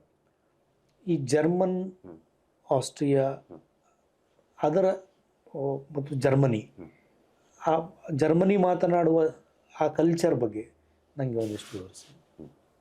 ಜರ್ಮನ್ ಭಾಷೆನ ಸುಮಾರು 100 ಮಿಲಿಯನ್ ಅಂದರೆ 10 ಕೋಟಿ 10 ಕೋಟಿ ಜನ ಮಾತಾಡ್ತಾರೆ. ಕರೆಕ್ಟ್ ಅಲ್ಲ? ಹಾಂ, 10 ಕೋಟಿ ಜನ ಮಾತಾಡ್ತಾರೆ. ಅದರಲ್ಲಿ ಜರ್ಮನಿ ಮೇಯ್ನ್. ಜರ್ಮನಿಯಲ್ಲೇ 8 ಕೋಟಿ ಜನ ಇದ್ದಾರೆ. ಆಸ್ಟ್ರಿಯಾಲಿ 1 ಕೋಟಿನೂ ಇಲ್ಲ, 1 ಕೋಟಿಗಿಂತ ಕಡಿಮೆ ಆಸ್ಟ್ರಿಯಾ. ಮತ್ತು ಸ್ವಿಟ್ಜರ್ಲೆಂಡಲ್ಲಿ 1 ಕೋಟಿ ಅಪ್ರಾಕ್ಸಿಮೇಟ್, 8 ಆ ಥರ. ಸೊ ಇದೆಲ್ಲ ಸೇರಿಸಿ ನಿಮಗೆ ಜರ್ಮನ್ ಭಾಷಿಕ ಸಮುದಾಯ ಇದೆ. ನಿಮಗೆ ಸ್ಪ್ರೆಡ್ ಓವರ್ ಇದೆ. ಇಷ್ಟರಲ್ಲಿ ಜರ್ಮನ್ ಮಾತಾಡ್ತಾರೆ ಇನ್ ಜನರಲ್. ಮೇಜರ್ ಆಗಿ ಜರ್ಮನಿ ಮೇಜರ್ ಜರ್ಮನಿನ. ಅದು ಬಿಟ್ಟು ನಿಮ್ಗೆ ಲುಕ್ಸೆಂಬರ್ಗ್ ಅಲ್ಲಿ ಒಂಚೂರು ಬಾರ್ಡರ್ ರೀಜನ್ಸ್ ಎಲ್ಲ ಮಾಡಿದ. ಈಗ ಉದಾಹರಣೆ ಕಾಫ್ಕಾ ಚೆಕ್ ರಿಪಬ್ಲಿಕ್ ಅವನ, ಜರ್ಮನಿಯವನಲ್ಲ. ಜರ್ಮನ್ ಭಾಷಿಕ ಜ್ಯೂ ಕುಟುಂಬದಿಂದ ಬಂದವನು. ಹೌದು. ಯಾವುದನ್ನು ನಾವು ಸ್ಟ್ಯಾಂಡರ್ಡ್ ಜರ್ಮನ್ ಅಂತ ಕರಿತೀವೋ, ಯಾವ್ದೀಗ ನ್ಯೂಸ್ ರೀಡರ್, ರೇಡಿಯೋ ಎಲ್ಲ ಓದ್ತಾರೋ, ಅದು ಇವತ್ತಿನ ಮಟ್ಟಿಗೆ ಉತ್ತರ ಜರ್ಮನಿ ಭಾಷೆಗೆ ಹೋಲತ್ತೆ. ಮಾರ್ಟಿನ್ ಲೂಥರ್, ಯಾರು ಪ್ರೊಟೆಸ್ಟೆಂಟ್ ರಿಫಾರ್ಮೇಷನ್ ಮಾಡಿದ, ಅವನು 16ನೇ ಶತಮಾನ 1517 ಏನೋ ಬರುತ್ತೆ ಅದು ಡೇಟ್. ಅದರಲ್ಲಿ ಅವನು ಹುಟ್ಟಿದ ಜಾಗ ಹೇಗಿತ್ತು ಅಂದರೆ, ಅವನಿಗೆ ನಾರ್ದರ್ನ್ ಜರ್ಮನ್ ಉತ್ತರದ್ದು ಅರ್ಥ ಆಗ್ತಾ ಇತ್ತು, ದಕ್ಷಿಣ ಜರ್ಮನ್ ಡೈಲೆಕ್ಟ್ಸು ಅರ್ಥ ಆಗ್ತಾ ಇತ್ತು. ಅದು ಎರಡಕ್ಕೂ ನೋಡಿ, ಇವ್ರಿಗೆ ಅರ್ಥ ಆಗ್ತಿಲ್ಲ, ಇವ್ರಿಗೆ ಅರ್ಥ ಆಗ್ತಿಲ್ಲ, ಒಂದು ಸ್ಟ್ಯಾಂಡರ್ಡ್ ಭಾಷೆ ಮಾಡಬೇಕು ಅಂತ ಹೇಳಿ ಅವನು ಅದು ಹೈ ಜರ್ಮನ್ ಅಂತ ಕರೀತಾರೆ, ಸ್ಟ್ಯಾಂಡರ್ಡ್ ಜರ್ಮನ್ ಅಂತ, ಅದನ್ನು ಅವನು ಕ್ರಿಯೇಟ್ ಮಾಡಿದ. ಇವತ್ತಿಗೂ ಸಾಧಾರಣವಾಗಿ ಅದನ್ನೇ ಹೇಳ್ಕೊಡ್ತಾ ಹೋಗೋದು. ಜರ್ಮನ್ ಭಾಷೆ ಆದರೆ ಬಹಳ ಡೈವರ್ಸ್. ಈಗ ನಿಮಗೆ ಯಾರೋ ತುಂಬ ಡೈಲೆಕ್ಟ್ಸ್ ಇದೆ. ಎಷ್ಟರ ಮಟ್ಟಿಗೆ ಅಂದರೆ, ಯಾರೋ ಹ್ಯಾಂಬರ್ಗೋನು ವಿಯನ್ನಾದವ್ರ ಜೊತೆ ಅವ್ರವ್ರದ್ದೇ ಡೈಲೆಕ್ಟಲ್ಲಿ ಮಾತಾಡ್ಕೊಂಡ್ರೆ ಏನೂ ಅರ್ಥ ಆಗಲ್ಲ ಸರ್ ಅವರಿಗೆ. ಭಾಷೆ ಒಂದೇ ಇರ್ತದೆ. ಭಾಷೆ ಒಂದೇ ಅಲ್ಲ, ಭಾಷೆ ಡೈಲೆಕ್ಟ್, ಇದು ಪೊಲಿಟಿಕಲ್ ಕ್ಲಾಸಿಫಿಕೇಶನ್ ಅದೇ. ಇನ್ನೂ ನಿಮಗೆ ಸ್ವಿಸ್ ಜರ್ಮನ್ ಅಂತೂ ಏನೂ ಗೊತ್ತಾಗಲ್ಲ, ನನಗೂ ಏನೂ ಅರ್ಥ ಆಗಲ್ಲ. ನಾನು ಜರ್ಮನಿಯಿಂದ ಆಸ್ಟ್ರಿಯಾಗೆ ಬಂದು ಸುಮಾರು 2 ತಿಂಗಳು ಹಿಡಿತು ಆಸ್ಟ್ರಿಯಾದ ಡೈಲೆಕ್ಟ್ ಒಂಥರ ಅರ್ಥ ಮಾಡ್ಕೊಳ್ಳೋದಕ್ಕೆ. ಅದರಲ್ಲೂ ಈಗ ಜರ್ಮನಿಯಲ್ಲಿ ಆಸ್ಟ್ರಿಯಾದಲ್ಲಿ ಡೈಲೆಕ್ಟ್ನ ಹೇಗೆ ನೋಡ್ತಾರೆ ಅನ್ನೋದು ಒಂಚೂರು ವ್ಯತ್ಯಾಸ ಇದೆ. ಜರ್ಮನಿಯಲ್ಲಿ ಸ್ವಲ್ಪ ಯುವ ಜನರಿಗೆ ಅವರ ತಂದೆ ತಾಯಿನ ಡೈಲೆಕ್ಟ್ ಮಾತಾಡೋದಕ್ಕೆ ಅಷ್ಟು ಇಷ್ಟ ಇಲ್ಲ, ಒಂದು ರೀತಿ ಅವ್ರಿಗೆ ನಾಚಿಕೆ. ಆಸ್ಟ್ರಿಯಾದಲ್ಲಿ ಹಾಗಲ್ಲ, ಎಲ್ಲ ಜೋರಾಗಿ ಡೈಲೆಕ್ಟ್ ಮಾತಾಡ್ತಾರೆ, ಅವ್ರ ಡೈಲೆಕ್ಟ್ ಮಾತಾಡ್ಕೊಂಡು ಹೋಗ್ತಾರೆ. ನಾನೊಂದು ಆಸ್ಟ್ರಿಯಾಗೆ ಬಂದಮೇಲೆ ವಿಯನೀಸ್ ಡೈಲೆಕ್ಟ್ ಒಂದು ವರ್ಕ್ಶಾಪ್ ಅಟೆಂಡ್ ಮಾಡಿದೆ. ಅವ್ನು ಹೇಳ್ಕೊಟ್ಟ ವಿಯನೀಸ್ ಡೈಲೆಕ್ಟ್ ಹೇಗೆ ಅಂತ. ಅದೊಂದು ರೀತಿ ನಂಗೆ ಹೆಲ್ಪ್ ಆಯಿತು, ಇಲ್ಲಿ ಒಂಚೂರು ಅರ್ಥ ಮಾಡ್ಕೊಳ್ಳೋಕ್ಕೆ ಸಹಾಯ ಆಯಿತು. ಯಾಕಂದರೆ ಬಹಳ ಡಿಫ್ರೆಂಟ್ ಇದೆ ಡೈಲೆಕ್ಟ್. ಇದು ಟರ್ಕಿಗೆ ಹತ್ತಿರ ಇರುವ ಪ್ರದೇಶವಾದು ಯಾವುದು? ಆಸ್ಟ್ರಿಯಾ. ಹಾಗೆ ನೋಡಿಕೊಂಡ್ರೆ ವಿಯನ್ನಾದಿಂದ ಇಸ್ತಾನ್ಬುಲ್ಗೆ 2 ಗಂಟೆ ವಿಮಾನದಲ್ಲಷ್ಟೇ.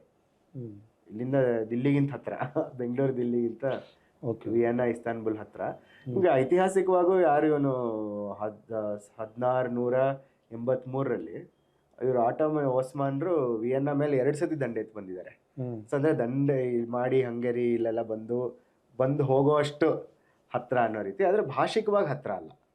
ಟರ್ಕಿ ನಿಮ್ಗೆ ಅರಬಿಗೂ ಹತ್ರ ಅಲ್ಲ, ಅದು ಸಪ್ರೇಟ್ ಲ್ಯಾಂಗ್ವೇಜ್ ಫ್ಯಾಮಿಲಿ ಅದು. ಈಗ ಟೆಕ್ಸ್ಟ್ಗಳ 2 ಟೆಕ್ಸ್ಟ್ಗಳನ್ನು ಬಗ್ಗೆ ಹೇಳೋದಾದರೆ, ಅದರ ರೈಟರ್ಸ್ ಜೊತೆಗಿನ ಒಡನಾಟ ಇತ್ತ ನಿಮಗೆ ಅನುವಾದ ಮಾಡುವಾಗ? ಮೊದಲನೇದು ಈಡಾ ರೈಟರ್ ಜೊತೆಗೆ ಮೊದಲು ನಾನು ಸ್ವಲ್ಪ ಇನ್ಸ್ಟಾಗ್ರಾಮಲ್ಲಿ ಕಾಂಟ್ಯಾಕ್ಟ್ ಇಟ್ಕೊಂಡಿದ್ದೆ. ಚಿಕ್ಕ ಪ್ರಶ್ನೆಗಳು ಎಲ್ಲ ಕೇಳ್ತಿದ್ದೆ. ಅದು ಹೇಗಾಗೋಯ್ತು ಅಂದರೆ, ಏಪ್ರಿಲ್ 2023ರಲ್ಲಿ ಈಡಾ ಮೊದಲು ಮಾರುಕಟ್ಟೆಗೆ ಬಂದಿದ್ದು. ನಾನು ಶುರು ಮಾಡಿ ಸುಮಾರು ಮೇ ಜೂನಲ್ಲಿ ನಾನು ಅನುವಾದ ಮಾಡೋಕ್ಕೆ ಶುರು ಮಾಡಿದೆ. ಅದಾಗಿ 2-3 ತಿಂಗಳ ತನಕ ಒಂಚೂರು ಇಂಟರಾಕ್ಷನ್ ಇತ್ತು. ಅದು ನಾವೆಲ್ ಬಂದು 4 ತಿಂಗಳಲ್ಲಿ ಯಾವ ರೀತಿ ಬೆಸ್ಟ್ ಸೆಲ್ಲರ್ ಆಗೋಯ್ತು ಅಂತಂದರೆ, ಬಹಳ ಬ್ಯುಸಿ ಆಗೋದ್ರು. ಕಾಂಟ್ಯಾಕ್ಟೇ ಮಾಡೋಕ್ಕೆ ಸಾಧ್ಯ ಇಲ್ಲ. ನಾನು ಅವ್ರು ಭೇಟಿ ಮಾಡಿದ್ದು ಯಾವ ಪರಿಸ್ಥಿತಿಲಿ ಅಂದರೆ, ವಿಯನ್ನಾಗ ಅವ್ರು ಯಾವುದೋ ಬುಕ್ ಸೈನಿಗೆ ಬಂದಿದ್ರು, ಬೇರೆಯವ್ರ ಜೊತೆ ಕ್ಯೂ ನಿಂತ್ಕೊಂಡು ಅವ್ರ ಜೊತೆ ಆಟೋಗ್ರಾಫು ಫೋಟೋಗ್ರಾಫ್ ಅವ್ರಿಗೆ ಗುರ್ತು ಸಿಕ್ತು. ಅದು ಏನಂದ್ರೆ ಅವ್ರದ್ದು ಅದ್ರ ನೆಕ್ಸ್ಟ್ ನಾವೆಲ್ ಪ್ರಮೋಷನ್ಗೆ ಬಂದಿರಿ. ಮೂರು ಬೆಸ್ಟ್ ಸೆಲ್ಲರ್ ಬರ್ದಿದ್ದಾರೆ ಅವ್ರು ಬ್ಯಾಕ್ ಟು. ಅದಾದ್ಮೇಲೆ ಟೋಟಲ್ 2, ಅಂದರೆ ಟೋಟಲ್ 3 ಎಲ್ಲ ಟಾಪ್ ಬೆಸ್ಟ್ ಸೆಲ್ಲಿಂಗ್ ಲಿಸ್ಟಲ್ಲೇ ಇದೆ. ಸೊ ಒಂದು ರೀತಿ ನಂಗೆ ಅರ್ಥ ಆಗುತ್ತೆ, ಯಾಕಂದ್ರೆ ಅವ್ರಿಗೆ ಅಷ್ಟೊಂದು ಕೆಲಸ ಬಂದ್ಬಿಡುತ್ತೆ ಒಂದೇ ಸತಿಗೆ. ಮತ್ತು ಅವ್ರು ರೀಡಿಂಗ್ ಒಂದ್ಬಿಟ್ಟು ಟ್ರಾವೆಲ್ ಮಾಡ್ತಾನೆ ಇರ್ತಾರೆ, ಮಧ್ಯೆ ಅವ್ರು ಬರೀಲೂಬೇಕು. ಸೊ ಹಾಗಾಗಿ ಇಂಟರಾಕ್ಷನ್ ಅಂತ ಅಷ್ಟೊಂದು ಆಗಲಿಲ್ಲ. ಅಂದ್ರೆ ಅನುವಾದಕ್ಕೇನು ಹೆಲ್ಪ್ ಆಗಲಿಲ್ಲ ಅದು? ಏನು ಹೆಲ್ಪ್. ಹೆಂಗೆ ಮಾಡ್ತಿದ್ರಿ ಅನುವಾದನ? ಅನುವಾದದ ಪ್ರಾಸೆಸ್ ಹೆಂಗಿತ್ತು? ಅನುವಾದ ಒಂದು ಬಾರಿ ಮೊದಲು ಓದ್ಕೊಂಡ್ಬಿಡ್ತೀನಿ, ಒಂದ್ಸತಿ ಓದ್ತೀನಿ ಅಷ್ಟೇ ಪುಸ್ತಕನ. ನಂಗೆ ಅದ್ರದ್ದೊಂದು ಫೀಲ್ ಬರುತ್ತೆ, ಯಾವ ರೀತಿ ಇದೆ, ಎಲ್ಲಿ ಡ್ರಾಪ್ ಆಗುತ್ತೆ ಅಥವಾ ಎಲ್ಲಿ ಒಂದು ಚೂರು ಜಾಸ್ತಿ ಶ್ರಮ ವಹಿಸ್ಬೇಕಾಗತ್ತೆ ಅನ್ನೋದು ಒಂದು ಐಡಿಯಾ ಬರುತ್ತೆ. ಈಗ ನಾನು ಕಾದಂಬರಿ ಓದೋದಾದರೆ, ನಾನು ಕಾದಂಬರಿಯನ್ನು ವಸ್ತುವಿಗಾಗಿ, ಅದರ ಭಾಷೆ, ಅದರ ಅನುಭವಕ್ಕಾಗಿ ಓದ್ತೇನೆ. ಅನುವಾದ ಮಾಡುವಾಗ ಅದೇ ಥರ ಓದ್ತೀರಾ? ಇಲ್ಲ, ಅನುವಾದದ ಆಯ್ಕೆ ಮಾಡುವಾಗ ಅದನ್ನು ಓದ್ತೀನಿ ಸರ್, ಅದನ್ನು ಓದ್ತೇನೆ. ಅಂದರೆ ಓದೋದು ಪೂರ್ತಿ ಮೊದಲಿಗೆ ಓದೋದು ಒಂದೇ ಸಲ. ಸೊ ನಾನು ಅದನ್ನು ಹೇಗೆ ಮಾಡ್ತೀನಿ ಅಂದರೆ, ಒಂದೇ ವರ್ಡ್ ಡಾಕ್ಯುಮೆಂಟಲ್ಲಿ 2 ಕಾಲಮ್ ಮಾಡ್ಕೊತೀನಿ. ಈ ಕಡೆ ಜರ್ಮನ್ನು, ಈ ಕಡೆ ಕನ್ನಡ. ಅದನ್ನು ಟೈಪ್ ಮಾಡ್ತಾ ಹೋಗ್ತೀನಿ, ನೋಡ್ತಾ ಒಂದು ಡಿಕ್ಷನರಿ ಅದೆಲ್ಲ ಸೈಡಿಗೆ ಇದ್ದೇ ಇರುತ್ತೆ, ಇನ್ನೊಂದು ಟ್ಯಾಬಲ್ಲಿ ಇರುತ್ತೆ. ಟೈಪ್ ಮಾಡ್ತಾ ಒಂದು ವಾಕ್ಯ ಮಾಡ್ಕೊಂಡು ಹೋಗ್ತೀನಿ ಮೊದಲು. ಆಮೇಲೆ ಪ್ಯಾರಾಗ್ರಾಫ್ ಚೆಕ್ ಮಾಡ್ತೀನಿ 2ನೇ ಸತಿ ಹೋಗುವಾಗ. ಅದು 3ನೇ ಸತಿ ಒಂದು ಫ್ಲೋ ಆಗ್ತಿದೆ ಅಂತ ಅನ್ನಿಸ್ದಾಗ ಜರ್ಮನ್ ಟೆಕ್ಸ್ಟ್ ಬಿಟ್ಬಿಡ್ತೀನಿ, ಅದನ್ನು ಬರೀ ಕನ್ನಡದ ಮಾತ್ರ ಓದ್ಕೋತೀನಿ. ಈ ರೀತಿ ಒಂದು ಟೆಕ್ಸ್ಟ್ ರೆಡಿ ಆದಮೇಲೆ ಅದನ್ನು ನನ್ನ ಹೆಂಡತಿ ಮುಂದೆ ಜೋರಾಗಿ ಓದ್ತೀನಿ, ಫ್ಲೋ ಇದೆಯಾ ಅಂತ ಕೇಳಕ್ಕೆ. ಇಷ್ಟು ನಂದು ಫಸ್ಟ್ ಡ್ರಾಫ್ಟ್ ಪ್ರಕ್ರಿಯೆ. ಅದಾದಮೇಲೆ ಹೊಸದಿಂದ ಅವ್ರು ಓದ್ತಾರೆ, ಇನ್ನೊಬ್ಬ ಎಡಿಟರ್ ಇದ್ದರೆ ಅವರು ಓದ್ತಾರೆ. ಕನ್ನಡದಲ್ಲಿ ಎಡಿಟರ್ ಇದ್ದಾರಾ? ಎಡಿಟರ್ ಅಂದರೆ ಅದು ಇಂಗ್ಲೀಷ್ ಎಡಿಟರ್ಗೆ ಸಮ ಅಲ್ಲ ಅಂತ ನನ್ನ ಭಾವನೆ. ಏನು ಮಾಡ್ತಾರೆ ಅವರು? ಮತ್ತೆ ಈ ಪಠ್ಯ ತಿಂತಾರೆ. ಈಗ ಹುಟ್ಟುಮಚ್ಚಗೆ ರಮ್ಯಾ ನನ್ನ ಹೆಂಡ್ತಿನೇ ಎಡಿಟರ್ ಅಂತ ಮಾಡಿದೆ. ನಾನು ಓದಿದ್ದನ್ನು ಯಾವುದು ಅರ್ಥ ಆಗಲಿಲ್ಲ ಅದನ್ನು ಲೈನ್ ತೆಗಿಬೇಕು, ಒಂದು ಚೂರು ಬದಲಾವಣೆ ಮಾಡಬೇಕು, ಇದೇನೋ ಕ್ಲಿಯರ್ ಇಲ್ಲ, ಇದು ಸರಿ ಇಲ್ಲ ಅನ್ನೋ ರೀತಿ ಅದು ಒಂದು ಕಂಟೆಂಟ್ ಲೆವೆಲ್ಗೆ ಅವಳು ಎಡಿಟಿಂಗ್ ಮಾಡಿದ್ದಾಳೆ. ಅದು ಬಿಟ್ಟರೆ ನಿಮಗೆ ಕರಡುತ್ತಿದ್ದುವಿಕೆ ಅಷ್ಟೇ. ಕನ್ನಡದಲ್ಲಿ ಕರಡುತ್ತಿದ್ದುದೇ. ಅದೇ ಎಡಿಟಿಂಗ್ ಅಂತಂದರೆ ಇಂಗ್ಲೀಷ್ನಲ್ಲಿ ನಾವು ಅರ್ಥ ಮಾಡ್ಕೊಳ್ಳೋ ರೀತಿ ಎಡಿಟರ್ ಇಲ್ಲ, ನಿಜ. ಬೇಕಾದು ಅಗತ್ಯ ಇದೆಯಾ? ನನ್ನ ಪ್ರಕಾರ ಬೇಕು ಸರ್, ಬೇಕು.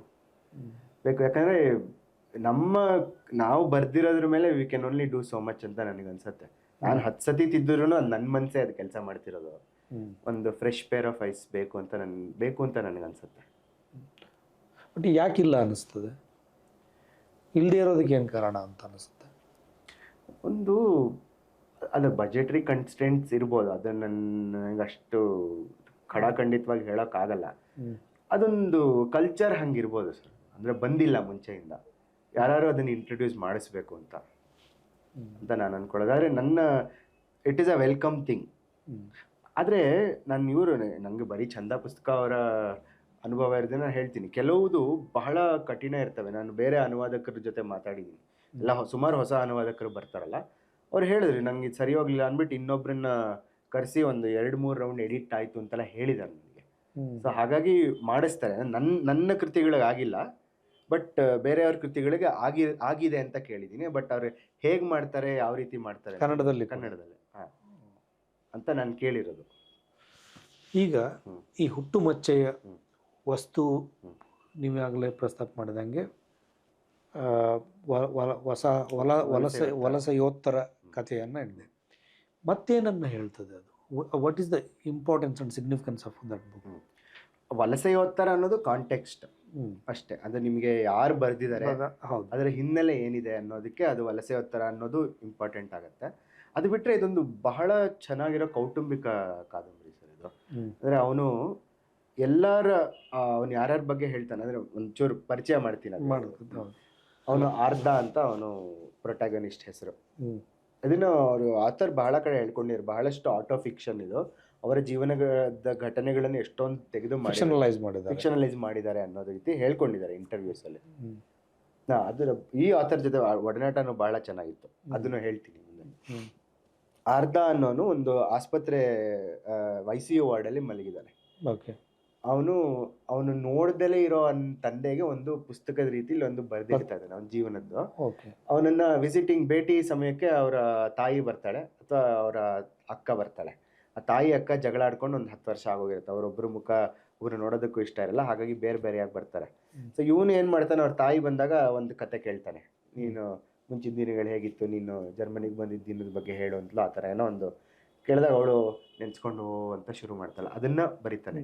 ಅವರ ಅಕ್ಕ ಯಾಕೆ ಮನೆ ಬಿಟ್ಟು ಹೋಗಿದ್ದು ಅನ್ನೋ ಆ ರೀತಿ ಅವಳದು ನೆನಪು, ಅವಳು ತನ್ನ ತಂದೆಯನ್ನು ನೋಡಿದ ನೆನಪನ್ನೆಲ್ಲ ದಾಖಲಿಸ್ತಾನೆ. ಅವ್ನು ನೋಡೇ ಇರಲ್ಲ ತನ್ನ ತಂದೆನ, ಆದ್ರೆ ಇದನ್ನ ಅವ್ನ ತಂದೆಗೆ ಬರ್ದಿಡ್ತಾ ಇದ್ದಾನೆ. ಓಕೆ. ಆ ರೀತಿ ಫಾರ್ಮ್ಯಾಟ್ ತಂತ್ರ ಅದು. ತಂತ್ರ ಅದು ಬಹಳ ಚೆನ್ನಾಗಿ ಉಪಯೋಗಿಸಿದ್ದಾರೆ ಅಂತ ಅನ್ಸುತ್ತೆ. ತುಂಬಾ ನಾನ್ ಲೀನಿಯರ್ ಅದೆಲ್ಲ ಬಂದು ಕೊನೆಗೆ ಚೆನ್ನಾಗಿ ಕೂಡ್ಕೊಳ್ಳುತ್ತೆ. ಲೀನಿಯರ್ ಇಲ್ಲ, ಅದು ನಾನ್ ಲೀನಿಯರ್. Non linear. ಮತ್ತೆ ಇನ್ನೊಂದು ನನಗೆ ಬಹಳ ಅಟ್ರಾಕ್ಟ್ ಆಗಿದ್ದು ಅಂದ್ರೆ ಇವರು ನೆಜಾತಿ ವಜೀರಿ ಯಾರು ಲೇಖಕರಿದ್ದಾರೆ, ಹೌದು. ಅವ್ರ ಮೂಲ ನಾಟಕಕಾರರು. ಓಕೆ. ಅವ್ರದ್ದು ಮೊದಲನೇ ಕಾದಂಬರಿ ಇದು. ಕೆಲವು ಸ್ಟೇಜ್ ಆಗ್ತವೆ ಅವ್ರ ನಾಟಕ. ಸ್ಟೇಜ್ ಆಗ್ತವೆ. ಈ ಹುಟ್ಟುಮಚ್ಚೆ ನಾಟಕ ಜರ್ಮನಿಯಲ್ಲಿ ಸ್ಟೇಜ್ ಆಗ್ತಿದೆ ಈಗ ಪ್ರೆಸೆಂಟ್ಲಿ, ಅದು ಆಗ್ತಿದೆ. ಬೇರೆದಕ್ಕೂ ಬರ್ದಿದೆ. ಆಕ್ಚುಲಿ ಜರ್ಮನಿಯ ಪದ ಏನದಕ್ಕೆ ಸಮಾಧಿ ಪದ? ಫಾಟರ್ ಮಾಲ್ ಅಂತ. ಅದು ಏನಂದ್ರೆ ಆಕ್ಚುಲಿ ಅದು ಫಾಟರ್ ಮಾಲ್ ಅಂತಂದ್ರೆ ಅದು ಮುಟ್ಟರ್ ಮಾಲ್ ಅಂದ್ರೆ ಹುಟ್ಟು ಮಚ್ಚೆ ಅಂತ. ಮುಟ್ಟರ್ ಅಂದ್ರೆ ಮದರ್, ತಾಯಿ, ಮಚ್ಚೆ. ಅದನ್ನ ಇವರು ಏನ್ ಮಾಡಿದ್ದಾರೆ, ಫಾಟರ್ ಮಾಲ್ ಅಂತ ಮಾಡ್ಕೊಂಡಿದ್ದಾರೆ. ಫಾಟರ್ ಅಂದ್ರೆ ಫಾದರ್ ಮಾರ್ಕ್ ಅನ್ನೋ ರೀತಿ. ಅದು ಒಂದು ಸ್ಟೇಟ್ಮೆಂಟ್, ತಂದೆಯ ಜಾಡು ಅನ್ನೋ ರೀತಿ ಅರ್ಥ. ಅದು ಆದ್ರೆ ಇವಾಗ ನಾವು ಒಂದು my mother tongue is Kannada ಅನ್ನೋ, ಮೈ ಫಾದರ್ ಟಂಗ್ ಇಸ್ ಇದು ಅಂತ ಹೇಳಿದ್ರೆ ನಾವಲ್ಲಿ ಏನೋ ಒಂದು ಎಕ್ಸ್ಟ್ರಾ ಹೇಳ್ತಾ ಹೋಗ್ತಾ ಇದೀವಿ. ಸೊ ಅದ್ರಲ್ಲಿ ಇವನ್ ತಂದೆಯಿಂದ ಇವನಿಗೊಂದು ಮಚ್ಚೆ ಬಂದಿರುತ್ತೆ. ಆ ತಂದೆಯ ಕುರುಹು ಅಥವಾ ತಂದೆಯ ಜಾಡನ್ನ ಹಿಡ್ಕೊಂಡು ಅವನು ಬರೀತಾನೆ. ಹಾಗಾಗಿ ನಮ್ಗೆ ಕನ್ನಡದಲ್ಲಿ ಅದಕ್ಕೊಂದು ಪದ ಇಲ್ಲ ಅನ್ನೋದಕ್ಕೆ ಒಂದು ಹುಟ್ಟು ಮಚ್ಚೆ, ಅದು ನ್ಯೂಟ್ರಲ್, ಅದು ತಂದೆಗೂ ಆಗ್ಬೋದು ತಾಯಿಗೂ ಆಗ್ಬೋದು ಅನ್ನೋ ರೀತಿ ಹುಟ್ಟು ಮಚ್ಚೆ ಅಂತ ಇಟ್ಕೊಂಡಿದೀವಿ. ಸೊ ಇವನು ಮೂಲತಃ ನಾಟಕಕಾರ, ಜಾತಿ ಅವರು ಕೆಲವು ಸೀನ್ಗಳನ್ನ ಒಂದು ರೀತಿ ನಾಟಕದ ಬ್ಲಾಕಿಂಗ್ ಸ್ಟೈಲಲ್ಲೇ ಬರುತ್ತೆ. ಇಲ್ಲೆದ್ದ, ಇಲ್ಲಿ ಕೂತ್ಕೊಂಡ, ಇಲ್ಲಿ ಹೋದ, ಅವಳು ತಿರುಗಿದ್ಲು, ಇವಳು ನೋಡಿದ್ಲು, ಆ ರೀತಿ ಎಲ್ಲ ಸುಮಾರು ಚೆನ್ನಾಗಿ ಬಂದಿದೆ ಅಂತ ಅನ್ಸುತ್ತೆ. ಮತ್ತೆ ಇನ್ನು ಡ್ರಾಮ್ಯಾಟಿಕ್ ಎಲಿಮೆಂಟ್ಸ್ ಬಹಳ ಇದೆ. ಮತ್ತೆ ಯಾವುದೋ ಒಂದು ಸ್ಟ್ರೀಮ್ ಆಫ್ ಕಾನ್ಶಿಯಸ್ನೆಸ್ ಇಲ್ಲಿ ಮುಂದ್ಕೊಂಡು ಹೇಳ್ತಾರೆ, ಅವತ್ತಿನ ದಿನ ಹಾಗಾಯ್ತು ಅಂತ ಏನೋ ಒಂದು ಮುಂದ್ಗಡೆ ನಿಂತ್ಕೊಂಡು ಯಾರ ಮೇಲೆ ಸ್ಪಾಟ್ ಲೈಟ್ ಬಿದ್ದಿರುತ್ತೆ.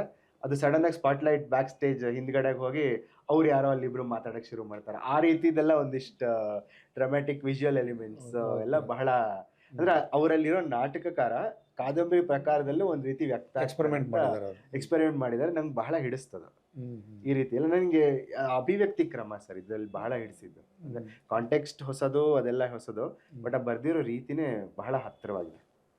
ಇವ್ರ ಜೊತೆಗೆ ಒಡನಾಟದ ಬಗ್ಗೆ? ಇವ್ರ ಜೊತೆಗೆ ನಾನು ಮೊದಲಿಗೆ ಸಿಕ್ಕಿದ್ದು ಸುಮಾರು ಇದು ಇನ್ನೂ ಮಾತುಕತೆಯಲ್ಲಿತ್ತು, ಇದು ಮಾಡಬೇಕಾ ಮಾಡಲ್ವಾ ಅನ್ನೋದು ನಾನು ಇನ್ನೂ ತಿಳಿಸಿರ್ಲಿಲ್ಲ. ಅವರು ಇದೇ ಒಂದು ಓದು ಚರ್ಚೆ ಕಾರ್ಯಕ್ರಮಕ್ಕೆ ಅಲ್ಲಿ ಮನೆ ಹತ್ರನೇ ವಿಯನ್ನಾಗೆ ಬರ್ತಾರೆ ಅಂತ ಗೊತ್ತಾಗಿ ನಾನು ಹೋಗಿದ್ದೆ. ಅವ್ರಿಗೆ ನಾನು ಹೇಳಿದೆ, ನೋಡಿ ಈ ಥರ ಇದೆ, ಕನ್ಸಿಡರ್ ಮಾಡ್ತಾ ಇದ್ದೀವಿ. ಅವ್ರಿಗೆ ಖುಷಿಯಾಗಿ ತಬ್ಕೊಂಬಿಟ್ರು. ಮೊದಲೇ ನನಗೆ ಬಹಳ ಆಶ್ಚರ್ಯ ಆಯ್ತು, ಅಯ್ಯೋ ಏನಿದು ಎಕ್ಸ್ಪೆಕ್ಟ್ ಮಾಡಿ ಎಷ್ಟು ಆತ್ಮೀಯವಾಗಿ ಮಾಡ್ತಾ ಇದಾರೆ ಅಂತ. ಸರಿ, ಆಮೇಲೆ ಇನ್ಸ್ಟಾಗ್ರಾಮಲ್ಲೆಲ್ಲ ಕನೆಕ್ಟ್ ಮಾಡ್ಕೊಂಡ್ವಿ. ಮಧ್ಯೆ ಎಲ್ಲ ಕೇಳ್ತಿದ್ದೆ ನಾನು ಪ್ರಶ್ನೆ, ಚಿಕ್ಕದಿದ್ದು ಹೇಗೆ ಅಂತೆಲ್ಲ. ಆಮೇಲೆ ನಾನೇನಾರು ಅವ್ರಿಗೆ ಒಂದು ಸ್ವಲ್ಪ ದಿವಸ ಮೆಸೇಜ್ ಮಾಡಿಲ್ಲ ಅಂತಾರೆ, ಅವರೇ ಕೇಳೋರು ಹೇಗೆ ಹೋಗ್ತಾ ಇದು. ಅವರಿಗೆ ಇನ್ನೂ ಬಹಳ ಕುತೂಹಲ, ನೀನು ಏನು ಮಾಡ್ತಾ ಇದೆಯಾ ಹೇಳು ಅಂತ. ನಾನು ಅವ್ರಿಗೆ ಯಾವುದೋ ಯುವ ಭಾಷೆ ಬಗ್ಗೆ ಎಲ್ಲ ಒಂದಿಷ್ಟು ಹೇಳಿದೆ. ನಾನು ಆ ರ್ಯಾಪ್ ಕೇಳಿಸ್ಕೊತಾ ಇದ್ದೀನಿ, ಕನ್ನಡದಲ್ಲಿ ಬೇರೆ ಯಾವುದೋ ಓದ್ತಾ ಇದ್ದೀನಿ, ಒಂದು ರೀತಿ ಅದು ನನಗೆ ಆ ಭಾಷೆ ಟೋನ್ ಸೆಟ್ ಆಗಬೇಕು ಅಂತೆಲ್ಲ. ಅವರು ಬಹಳ ಆಶ್ಚರ್ಯಪಟ್ಟರು, ಎಷ್ಟು ಪ್ರಿಪ್ರೇಷನ್ ಇದೆ ಅವರಿಗೆ. ಒಂದು ಅನುವಾದ ಅಂದರೆ ಯಾಕೆ ಮಹತ್ವಪೂರ್ಣ ಯಾಕೆ ಅಂತ ಅವ್ರಿಗೆ ಗೊತ್ತಿತ್ತು ಮುಂಚೆ. ಹಾಗಾಗಿ ಒಂದು ತುಂಬ ರೆಸ್ಪೆಕ್ಟ್ಫುಲ್ ಆಗಿ ಹ್ಯಾಂಡಲ್ ಮಾಡಿದ್ರು. ನಾನು ಒಂದು ಡ್ರಾಫ್ಟ್ ಮುಗಿಸಾದ್ಮೇಲೆ ಅವ್ರಿಗೊಂದು ದೊಡ್ಡ ಇಮೇಲಲ್ಲಿ ಎಲ್ಲ ಪ್ರಶ್ನೆಗಳು ಕಳಿಸಿದೆ. ಅವರಿಗೆ ಅದು ಬಹಳ ಸಮಾಧಾನ ಆಯಿತು. ಅಂದರೆ ಯಾರೋ ಒಂದು ಇಷ್ಟು ಸೂಕ್ಷ್ಮವಾಗಿ ಓದಿ ಈ ರೀತಿ ಪ್ರಶ್ನೆ, ಅಂದರೆ ಅವ್ರಿಗೆ ಕನ್ನಡ ಓದೋಕ್ಕಾಗಲ್ಲ, ಸೊ ಅವ್ರಿಗೆ ಜಡ್ಜ್ ಮಾಡೋಕ್ಕಾಗೋದಿಲ್ಲ. ಆದರೆ ನನ್ನ ಅಪ್ರೋಚ್ನವ್ರು ಬಹಳ ಮೆಚ್ಕೊಂಡು ಮತ್ತು ನನಗೆ ಇದು ಕನ್ನಡ ಇದಕ್ಕೆ ಪ್ರಮೋಷನ್ಗೆ ಏನಾದ್ರು ಹೆಲ್ಪ್ ಮಾಡ್ಬೇಕಾದ್ರೆ ಅದನ್ನು ಮಾಡ್ತೀನಿ ಅಂತ ಅವರು ಎಕ್ಸ್ಟ್ರಾ ಸ್ಟೆಪ್ ಎಲ್ಲ ಹೋದರು. ಒಂದು ರೀತಿನ ಈಗ ಯೂಶಲಿ ನೀವು ಏಜೆಂಟ್ ಮೂಲಕ ಬಾ ಅನ್ನೋದೇ ಜಾಸ್ತಿ. ಸೊ ಇವರು ಡೈರೆಕ್ಟ್ ಆಗಿ ನಮ್ಮ ವಿಡಿಯೋ ಎಲ್ಲ ಮಾಡಿ ಕಳಿಸಿದ್ದಾರೆ. ಬಹಳ ಚೆನ್ನಾಗಿ ಬಂದಿದೆ ಅದೆಲ್ಲ ವಿಡಿಯೋ. ಹಾಗಾಗಿ ಒಡನಾಟ ಒಂದು ರೀತಿ ಫ್ರೆಂಡ್ ಥರ ಆಗಿದ್ದೀವಿ ಇವಾಗ. ಅವರು ಬರ್ಲಿನಲ್ಲಿ ಇರ್ತಾರೆ. ಇದಾದ್ಮೇಲೆ ನಾನು ಯಾವಾಗಲಾರು ಹೋದಾಗ ಅವ್ರಿಗೊಂದು ಪ್ರತಿ ಕೊಡಬೇಕು. ಈಗ ನೀವು ತಯಾರಿ ಬಗ್ಗೆ ಹೇಳಿದ್ರಿ, ಅದನ್ನು ವಿವರಿಸ್ತೀವಿ. ತಯಾರಿ ಅಂತಂದರೆ ಅಂದರೆ ಒಂದು ಅನುವಾದ ಅನ್ನೋದು ಬರೀ ಒಂದು ಭಾಷೆಯಿಂದ ಇನ್ನೊಂದು ಭಾಷೆಗೆ ತೆಗೆದಿಡೋದಲ್ಲ. ಅಲ್ಲ ಆ ಭಾಷೆನಲ್ಲಿ ಅದು ಪುನರ್ ಸೃಷ್ಟಿ ಮಾಡ್ತಾ ಹೋಗೋದು. ಹಾಗೆ ಪುನರ್ ಸೃಷ್ಟಿ ಮಾಡೋದಕ್ಕಾಗಿ ಒಂದು ಕಲ್ಚರಲ್ ಶಿಫ್ಟ್ ಇರ್ತದೆ, ಇನ್ನೊಂದು ಲ್ಯಾಂಗ್ವೇಜ್ ಶಿಫ್ಟ್ ಇರ್ತದೆ, ಇನ್ನೊಂದು ಜೀವನ ವಿಧಾನ ಎಲ್ಲ ಬೇರೆ ಇರ್ತದೆ. ಅದಕ್ಕೆ ತಯಾರಿ ಅಂತ ಹೆಂಗೆ ಮಾಡಬಹುದು? ನಂದು ಒಂದು ಸ್ವಲ್ಪ ಇದು ನನ್ನ ಸೈಂಟಿಫಿಕ್ ಬ್ಯಾಕ್ಗ್ರೌಂಡ್ ಇರೋದ್ರಿಂದಲೋ ಏನೋ ಒಂದು ಆ ಹಿಸ್ಟ್ರಿ ಅದ್ರ ಜಾಡಿಗೆ ಒಂದು ಹಿಡಿಯಕ್ಕೆ ಹೋಗ್ತೀನಿ. ಈಗ ಒಂದು ಉದಾಹರಣೆಗೆ ವಲಸೆ ಉತ್ತರ ಅಂತಂದರೆ, ಈಗ ಒಂದು 4 ಬೇರೆ ಟರ್ಕಿಶ್ ರೈಟರ್ಸು ಜರ್ಮನಿಯಲ್ಲಿ, ಟರ್ಕಿಶ್ ಹಿನ್ನೆಲೆಯ ಲೇಖಕರು ಜರ್ಮನಲ್ಲಿ ಬರೆದಿರೋ ಕಾದಂಬರಿ ಓದಿದೆ ಒಂದು 3-4. ಏನು ಸಾಮಾನ್ಯ ಅಂಶಗಳು, ಒಂದೊಂದು ಪದ, ಯಾವುದೋ ಒಂದು ಪದಗಳೆಲ್ಲ ಕಾಮನ್ ಬರುತ್ತೆ, ಅದನ್ನು ಅವ್ರು ಹೇಗೆ ಎಕ್ಸ್ಪ್ರೆಸ್ ಮಾಡ್ತಾರೆ, ಟರ್ಕಿಷ್ ಭಾಷೆನ ಹೇಗೆ ಉಪಯೋಗಿಸಿದ್ದಾರೆ ಅನ್ನೋ ರೀತಿ. ನಂಗೆ ಅದರಲ್ಲೂ ಇದು ಯುನೀಕ್ ಅಂತ ಅನ್ನಿಸ್ತು, ಅದು ಬೇರೆ ವಿಷಯ. ಅದಾದಮೇಲೆ ಇದರಲ್ಲಿ ನಿಮಗೆ ಬೇರೆ ಬೇರೆ ಕ್ಯಾರೆಕ್ಟರ್ಗಳಿಗೆ ಅವ್ರವ್ರದ್ದೇ ಒಂದು ವಾಯ್ಸ್ ಇದೆ. ಈಗ ಯಾರೋ ಅಕ್ಕ ಮಾತಾಡೋ ರೀತಿ ಇವನ್ ಫ್ರೆಂಡ್ ಮಾತಾಡೋಲ್ಲ, ಅಥವಾ ಯಾರೋ ತಾಯಿ ಅಥವಾ ಅವರ ಅಜ್ಜ ಮಾತಾಡೋ ರೀತಿ ಬೇರೆ ಯಾರು ಮಾತಾಡಲ್ಲ. ಅವ್ರದ್ದು ಇನ್ನೂ ಸ್ವಲ್ಪ ಟ್ರೆಡಿಷ್ನಲ್ ಆಗಿರುತ್ತೆ, ಒಂದು ರೀತಿ ಇನ್ನೂ ಸ್ಟ್ಯಾಂಡರ್ಡ್ ಆಗಿರುತ್ತೆ. ಸೊ ಅದಕ್ಕೆ ತಕ್ಕ ರೀತಿಯಲ್ಲಿ ಯಾವ ಕನ್ನಡ ಲೇಖಕರು ಇರ್ಬೋದು. ಈಗ ಒಂದು ಉದಾಹರಣೆಗೆ ಒಂದು ಕೆಲವು ಸೀನ್ಗಳು ಟರ್ಕಿ ಒಂದು ಹಳ್ಳಿಲಿ ನಡೆಯುತ್ತೆ. ಅದರಲ್ಲಿ ಏನಂದ್ರೆ ಅದೊಂದು ಸಂಪ್ರದಾಯಸ್ಥ ಮುಸ್ಲಿಂ ಕುಟುಂಬನ ಚಿತ್ರಿಸಿದ್ದಾರೆ. ಅದರಲ್ಲಿ ನಾನು ಇಲ್ಲಿ ಕನ್ನಡದಲ್ಲಿ ಯಾರ್ಯಾರು ಮಹಿಳಾ ಮುಸ್ಲಿಂ ಲೇಖಕಿಯರು ಬರೆದಿದ್ದಾರೆ, ಉದಾಹರಣೆಗೆ ಸಾರಾ ಅಬೂಬಕರ್, ಬಾನು ಮುಷ್ತಾಕ್ ಇಂದ ಹಿಡಿದು ಇತ್ತೀಚೆಗೆ ಫಾತಿಮಾ ರಲಿಯಾ, ಅವ್ರದ್ದೆಲ್ಲ ಒಂದು ಸ್ವಲ್ಪ ಕಥೆಗಳು ಯಾವ ರೀತಿ ಎಕ್ಸ್ಪ್ರೆಸ್ ಮಾಡ್ತಾರೆ, ಡೈಲಾಗ್ ಹೇಗೆ ಬರುತ್ತೆ, ಆ ಥರದ್ದು ಒಂದು ಫೋಕಸ್ಡ್ ತಯಾರಿ ಮಾಡ್ಕೊಂಡೆ.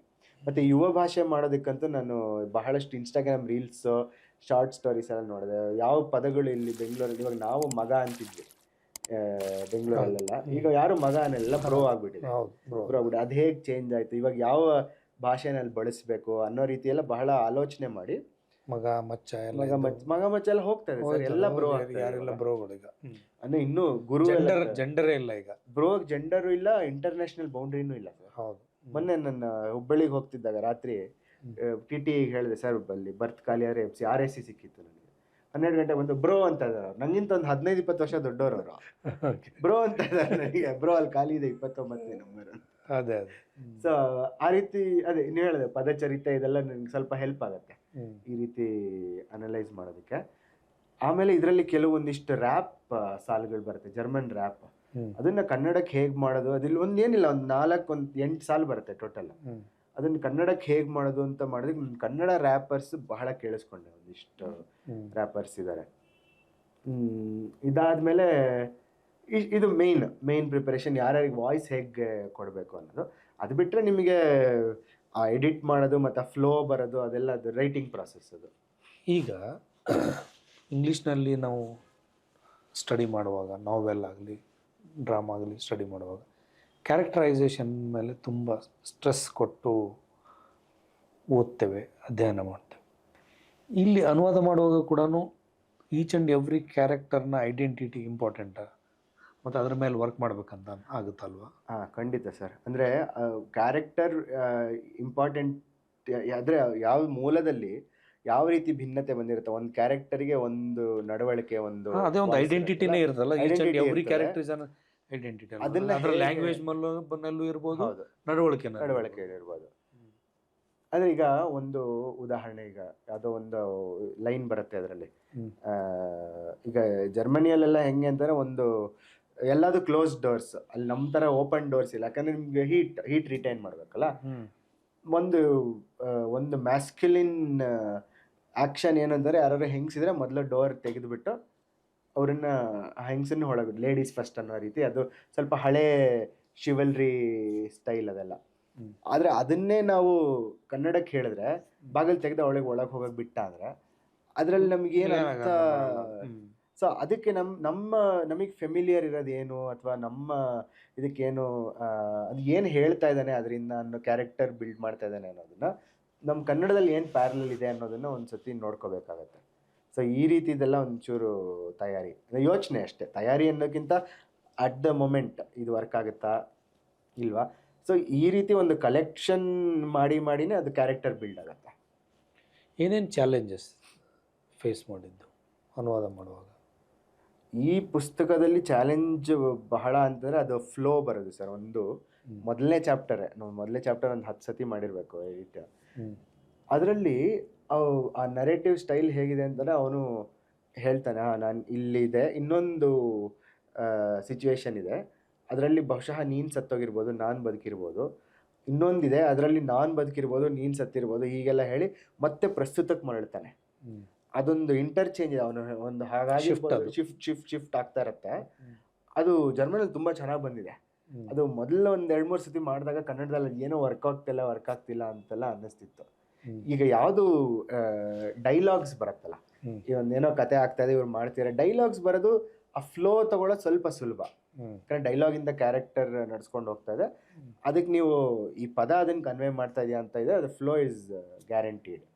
ಯಾವುದು ಈಗ ಸ್ಟ್ರೀಮ್ ಆಫ್ ಕಾನ್ಷಿಯಸ್ನೆಸ್ ಬರುತ್ತಲ್ಲ ಅದು ಬಹಳ ಚಾಲೆಂಜಿಂಗ್ ಅಂತ ನನಗನ್ಸುತ್ತೆ. ಈಗ ಟ್ರಾನ್ಸ್ಲೇಷನ್ ಮಾಡುವಾಗ, ಟ್ರಾನ್ಸ್ಲೇಷನ್ ಪ್ರೋಸೆಸ್ನಲ್ಲಿ ಇದ್ದಾಗ ಒರಿಜಿನಲ್ ಲ್ಯಾಂಗ್ವೇಜ್ನಲ್ಲಿ ಯೋಚನೆ ಮಾಡ್ತಿರ್ತದೋ ಅಥವಾ ನಮ್ಮ ಇದರಲ್ಲಿ ಸೋರ್ಸ್ ಟಾರ್ಗೆಟ್ ಕನ್ನಡ, ಅದು ಅದೇ ಮೊದಲು 2 ರನ್ ಥ್ರೂ ಯಾವ್ದು ಮಾಡ್ತೀನೋ ಅದರಲ್ಲಿ ಒರಿಜಿನಲ್ ಲ್ಯಾಂಗ್ವೇಜಲ್ಲಿ ಯೋಚನೆ ಮಾಡ್ತೀನಿ. ಅಂದರೆ ಅದಿಲ್ಲಿಗೆ ಬರ್ತಿದ್ಯಾ ಅನ್ನಂದ್ರು ನಾನು ಆ ಮೂಲ ಟೆಕ್ಸ್ಟನ್ನ ಇಟ್ಕೊಂಡೇ ಕಂಪೇರ್ ಮಾಡ್ತೀನಿ. ಫ್ರಮ್ ದ 3rd ಎಡಿಟ್ ಅದು ನಗಣ್ಯ ಆಗ್ಬಿಡುತ್ತೆ. ಅನುವಾದ ಮಾಡುವಾಗ ಮೂಲ ಪಠ್ಯ ಅನ್ನೋದು ಅಷ್ಟು ಹೋಲಿ ಆದದ್ದು ಅದು ಇಲ್ಲ sir, I don't think so. ನಾಗ ನನ್ನ ಅಲ್ಟಿಮೇಟ್ ಯಾರು ಕನ್ನಡದ ಓದುಗರು ನನ್ನ ಓದೋದು, ಅವರಿಗೆ how does it make a difference? ಮೂಲ ನಿಷ್ಠೆ ಬೇಕಿಲ್ಲ ಅಂತನಾ? ಆ ರೀತಿ ನಿಷ್ಠೆ, ಮೂಲ ಪಠ್ಯಕ್ಕೆ ನಿಷ್ಠೆ ಬೇಕಿಲ್ಲ ಸರ್.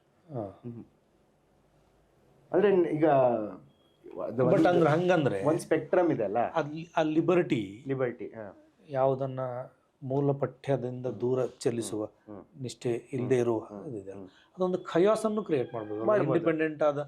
ಇಂಡಿಪೆಂಡೆಂಟ್ ಆದ ಕೃತಿ ಆಗಿಬಿಡುವ ಅಪಾಯ ಇರ್ತದೆ. ಅದೇ ಭಾವಾನುವಾದ ಎಲ್ಲ ಮಾಡ್ತಾರಲ್ಲ, ಅದು it is the other end of the spectrum ಅಲ್ವಾ, ಆ ರೀತಿ ಕೇಳ್ತಿದ್ದೀರ ತಾನೆ. ಅಂದ್ರೆ ಯಾವ್ದನ್ನ ನಾವು ಅನುವಾದ ಮಾಡೋ ಉದ್ದೇಶ ಏನು ಅಂತ ಒಂಚೂರು ಪ್ರಶ್ನೆ ಮಾಡ್ಕೋಬೇಕಾಗತ್ತೆ. ಈಗ ನನಗಿರೋದು ಇಲ್ಲಿಂದ ಅವನು ನರೇಟಿವ್ ಸ್ಟೈಲ್ ತರಬೇಕು, ಅಲ್ಲಿಂದ ಕಾಂಟೆಕ್ಸ್ಟ್ ತರಬೇಕು, ಇಂದಿನ ಪ್ರಸ್ತುತ ಜರ್ಮನ್ ಇರೋ ಸಮಾಜನ ಇದ್ದಂಗೆ ಹೇಳಬೇಕು ಅಂತ ಆದಾಗ ಆಟೋಮೆಟಿಕ್ ಆಗಿ ನಾವು ಮೂಲ ಪಠ್ಯಕ್ಕೆ ಹತ್ತಿರವಾಗೇ ಇರ್ತೀವಿ. ಆದರೆ it need not be linguistically close. ಅದನ್ನ ಹೇಳ್ತಾರೆ, ಅದೇ ಎಕ್ಸ್ಪ್ರೆಷನ್ನೇ ಇಲ್ಲಿ ಬರಬೇಕು ಅನ್ನೋದೆಲ್ಲ ಏನೂ ಇಲ್ಲ. ಆದರೆ ತರ್ಬೋದು ಎಲ್ಲಿ ಅವಕಾಶ ಇದೆ. ಈಗ ದೀಪಾ ಭಾಸ್ತಿ ಅವರು ಒಳ್ಳೆ ಉದಾಹರಣೆ ಅದಕ್ಕೆ. ಕನ್ನಡದಿಂದ ಇಂಗ್ಲೀಷಿಗೆ ತಂದಿದೆ, ಅದು ಕನ್ನಡಕ್ಕೆ ವರ್ಕ್ ಆಗುತ್ತೆ, ಅಥವಾ ಅವ್ರಿಗೆ ಏನಾದ್ರು ಕನ್ನಡದ ಓದುಗರಿಗೆ ಏನೂ ಟಿಪ್ಪಣಿಗಳು ವಿವರಣೆ ಇಲ್ದಲೆ ಅರ್ಥ ಆಗುತ್ತೆ, ಹೊಸದೇನೋ ಅನ್ಸುತ್ತೆ ಅಂದರೆ ತರ್ಬೋದು. ಅದು ಕೇಸ್ ಬೈ ಕೇಸ್ ಬೇಸಿಸ್ ಮೇಲೆ ಡೀಲ್ ಮಾಡಬೇಕಾಗತ್ತೆ. ನಿಮ್ಮ ಸಂಗೀತದ ಆಸಕ್ತಿ ಮತ್ತು ನೀವು ಸಂಗೀತಗಾರನಾಗಿರೋದು ಅನುವಾದ ಬರವಣಿಗೆಗೆ ನೆರವಾಗುತ್ತಾ? ನೇರವಾಗಿ ಇಲ್ಲ, ಆದರೆ ನನ್ನ ಸಂಗೀತ ಆಸಕ್ತಿ ಇರೋದ್ರಿಂದ ನಾನು ಸ್ವಲ್ಪ ಈ ಕುಮಾರವ್ಯಾಸನ ಗಮಕ ವಾಚನ ಅದೆಲ್ಲ ಕೇಳಿಸ್ಕೊತಾ ಇದ್ದೀನಿ. ಬಹಳ ಸಂಗೀತದ ರುಚಿ ಇರೋದ್ರಿಂದ ಅದರಿಂದ ನನಗೊಂಚೂರು ಈ ಕನ್ನಡ ಭಾಷೆಯ ಲಯ ಹೇಗೆ ಅನ್ನೋದ್ರ ಬಗ್ಗೆ ಎಲ್ಲ ಒಂಚೂರು ಯೋಚನೆ ಮಾಡ್ತಿದ್ದೀನಿ. ಆ ರೂಟಲ್ಲಿ ಮತ್ತು ದಾಸರ ಪದಗಳನ್ನೆಲ್ಲ ಬಹಳ ಹಾಡ್ಕೊಂಡು ಬಂದಿರೋದು. ಸೊ ಆ ಸಾಹಿತ್ಯ, ಭಾವಗೀತೆಗಳು, ಇವೆಲ್ಲ ಸಾಹಿತ್ಯದ ಎಲ್ಲ ತಲೆಯಲ್ಲಿವೆ, ಆ ಲೈನ್ಸ್ ಎಲ್ಲ ಇವೆ. ಆದರೆ ನಾನು ಯೋಚನೆ ಮಾಡಿರೋ ರೀತಿ ಅನುವಾದಕ್ಕೆ ಅದು ನೇರವಾಗಿ ಅಫೆಕ್ಟ್ ಆಗಿಲ್ಲ ಅಂತ ಅನ್ಕೋತೀನಿ ಸರ್. ಸಂಗೀತ ಕಲಿತದ್ದು ಎಲ್ಲಿ ಮತ್ತು ಏನನ್ನ? ಕರ್ನಾಟಕ ಶಾಸ್ತ್ರೀಯ ಸಂಗೀತನೇ. ನಮ್ಮ ಗುರುಗಳು ವಿದ್ವಾನ್ ತಿರುಮಲೆ ಶ್ರೀನಿವಾಸ್ ಅಂತ. ಕರ್ನಾಟಕ ಶಾಸ್ತ್ರೀಯನೇ ಬಹಳ ಸುಮಾರು ಒಂದು 15 ವರ್ಷದ ಮೇಲೆ ಕಲಿತೆ. 17 ವರ್ಷ. ನಾನು ಮತ್ತೆ ನನ್ನ ತಮ್ಮ ಯುಗಳ ಗಾಯನ ಹಾಡ್ತಿದ್ವಿ, ಡ್ಯುಯೆಟ್ ಕಾನ್ಸರ್ಟ್ಸ್ ಆನ್ ಸ್ಟೇಜ್ ಮಾಡ್ತೀವಿ. ಇವಾಗ ಅವ್ನು US ಅಲ್ಲಿ ಇರ್ತಾನೆ, ನಾನು ಆಸ್ಟ್ರಿಯಾದಲ್ಲಿ ಇರ್ತೀನಿ. ಸೊ ಕಾನ್ಸರ್ಟ್ಸ್ ಆಗಲ್ಲ, ಆದರೆ ನಾವು ಅಭ್ಯಾಸ ಮಾಡ್ತೀವಿ, ಬಹಳ ಕೇಳಿಸ್ಕೋತೀವಿ, ಅದ್ರ ಬಗ್ಗೆ ಬಹಳ ಚರ್ಚೆನೂ ಮಾಡ್ತೀವಿ. ತಯಾರಿ ಇದು ಮಾಡ್ತೀರಿ, ಪರ್ಫಾರ್ಮ್ ಮಾಡ್ತೀರಿ? ಈಗ ಸದ್ಯಕ್ಕೆ ಪರ್ಫಾರ್ಮ್ ಮಾಡಿಲ್ಲ. ಅಲ್ಲ, ಪರ್ಸನಲ್ ಬೈಟಕ್ ಥರದ್ದು ಮನೆಯಲ್ಲಿ ರಿಯಾಜ್ ಅಂತ ಯಾವುದನ್ನ? ಹೌದು, ರಿಯಾಜ್ ಮಾಡ್ತೀವಿ. ಈಗ ಹೊಳಿತಿದೆ ಇನ್ನೊಂದು, ಈಗ ಯಾವ್ದ್ರಲ್ಲಿ ಇಂಪ್ರವೈಸ್ ಮಾಡೋದೊಂದು ನಮ್ಮ ಶಾಸ್ತ್ರೀಯ ಸಂಗೀತದಲ್ಲಿ ಇದೆಯಲ್ಲ ಸರ್, ಅದು ಒಂದು ಚೌಕಟ್ಟಲ್ಲಿ ಇಂಪ್ರವೈಸ್ ಮಾಡೋದಿರುತ್ತೆ. ಹೌದು, ಆ ರೀತಿ ಅನುವಾದನೂ ನಂಗೆ ಒಂದು ಚೌಕಟ್ಟಲ್ಲಿ ಇಂಪ್ರವೈಸ್ ಮಾಡೋದು ಅಂತ ಅನ್ಸುತ್ತೆ ನನಗೆ. ಸೊ ಆ ಐಡಿಯಾ ಟ್ರಾನ್ಸ್ಪೋಸ್ ಆಗಿರ್ಬೋದು. ಯಾಕಂದ್ರೆ ಅದು ನನಗೆ ತುಂಬಾ ರಿಜಿಡ್ ರೂಲ್ಸ್ ಅಂತ ಅನ್ಸಲ್ಲ. ಯಾವುದು ಕರ್ನಾಟಿಕ್ ಕೆಲವರಿಗೆ ಅದು ಕಟ್ಟುಪಾಡು ಅನ್ಸುತ್ತೆ, ನನಗೆ ಅದು ಅನ್ಸಲ್ಲ. ಅದು ನಿಮ್ಗದು ಒಂದು ಕ್ಯಾನ್ವಾಸ್ ಕೊಡ್ತಾ ಇದೆ ನಿಮ್ಮ ಕ್ರಿಯೇಟಿವ್ ಎಕ್ಸ್ಪ್ರೆಷನ್ಗೆ. ಅನುವಾದ ನಿಮ್ದು ಸ್ಟ್ರೋಕ್ ನಿಮ್ಮವು. ಸೊ ಅದೇ ರೀತಿನೂ ಅನುವಾದ. ಅದೇ ನೀವು ಕೇಳಿದ್ರಲ್ಲ, ಎಷ್ಟು ಪಠ್ಯಕ್ಕೆ ಮೂಲ ನಿಷ್ಠೆ ಆಗಿರ್ಬೇಕು ಅಂತ, ಅದೊಂದು ಚೌಕಟ್ಟು. ಅದನ್ನ ನಾವೇ ಹಾಕೋಬೇಕು. ನಿಮಗೇನು ಅನುವಾದದಿಂದ ಏನು ಸಾಧಿಸ್ತಾ ಇದೆಯಾ ಅನ್ನೋದನ್ನ ಪ್ರಶ್ನೆ ಕೇಳಿಕೊಂಡು ಆ ಚೌಕಟ್ಟನ್ನು ನಾವೇ ಹಾಕೋಬೇಕು. ಈಗ ನಿಮಗೆ ಜರ್ಮನಿ ಅಲ್ಲದ ಬೇರೆ ಭಾಷೆಗಳು ಕೂಡ ಗೊತ್ತಲ್ವಾ? ಅಲ್ಲಿನ ಟೆಕ್ಸ್ಟ್ಗಳನ್ನು ಅನುವಾದ ಮಾಡ್ಬೇಕಂತ ಅನಿಸುತ್ತಾ? ಮಾಡ್ಬೋದು ಸರ್, ನಾನು ಯೋಚನೆ ಮಾಡಿದ್ದೀನಿ. ನಾನು ಸ್ವಲ್ಪ ಪ್ರಯತ್ನ ಪಟ್ಟರೆ ಡಚ್ ಟೆಕ್ಸ್ಟ್ ಮಾಡ್ಬೋದು. ಆ್ಯಕ್ಚುಲಿ ಎಲ್ಲ ಯುರೋಪಿಯನ್ ಭಾಷೆಗಳಲ್ಲಿ ಅತಿ ಹೆಚ್ಚು ಪಾಪ್ಯುಲರ್ ಇರೋದು, ಹೆಚ್ಚು ಜನಪ್ರಿಯ ಇರೋದು, ಹೆಚ್ಚು ಜನರು ಮಾತನಾಡುವ ಭಾಷೆ ಸ್ಪ್ಯಾನಿಷ್. ನಿಜ. ಸಾಹಿತ್ಯಿಕವಾಗಿ ಕೂಡ ಸ್ಪ್ಯಾನಿಷ್ ಹೆಚ್ಚು ಶ್ರೀಮಂತವಾದ. ಹೌದು. ಆ ಟೆಕ್ಸ್ಟ್ಗಳ ಬಗ್ಗೆ ಏನು ನಿಮ್ಗೆ ಸ್ಪ್ಯಾನಿಷ್ ಕೂಡ ಗೊತ್ತಿರೋದ್ರಿಂದ ಈ ಪ್ರಶ್ನೆ ಕೇಳ್ತಾ ಇರೋದು. ಸ್ಪ್ಯಾನಿಷ್ ಗೊತ್ತು ಅಂತಂದ್ರೆ ಅಲ್ಲಿ ಹೋಗಿ ಮಾತಾಡೋಷ್ಟು ಓದುವ ಸ್ಪ್ಯಾನಿಷ್ ಗೊತ್ತಲ್ಲ. ಅಂದ್ರೆ ಒಂದೇನೋ ಒಂದು ಸಿಂಪಲ್ ಸರಳ ನ್ಯೂಸ್ ಪೇಪರ್ ಎಲ್ಲ ಓದ್ತೀನಿ, ಗೊತ್ತಾಗತ್ತೆ. ಆದ್ರೆ ಸಾಹಿತ್ಯ ಓದಿ ಅದನ್ನ ಅನಲೈಸ್ ಮಾಡಿ ಅದ್ರ ಬಗ್ಗೆ ಇನ್ಸೈಟ್ ಹೇಳೋಷ್ಟು ಗೊತ್ತಿಲ್ಲ.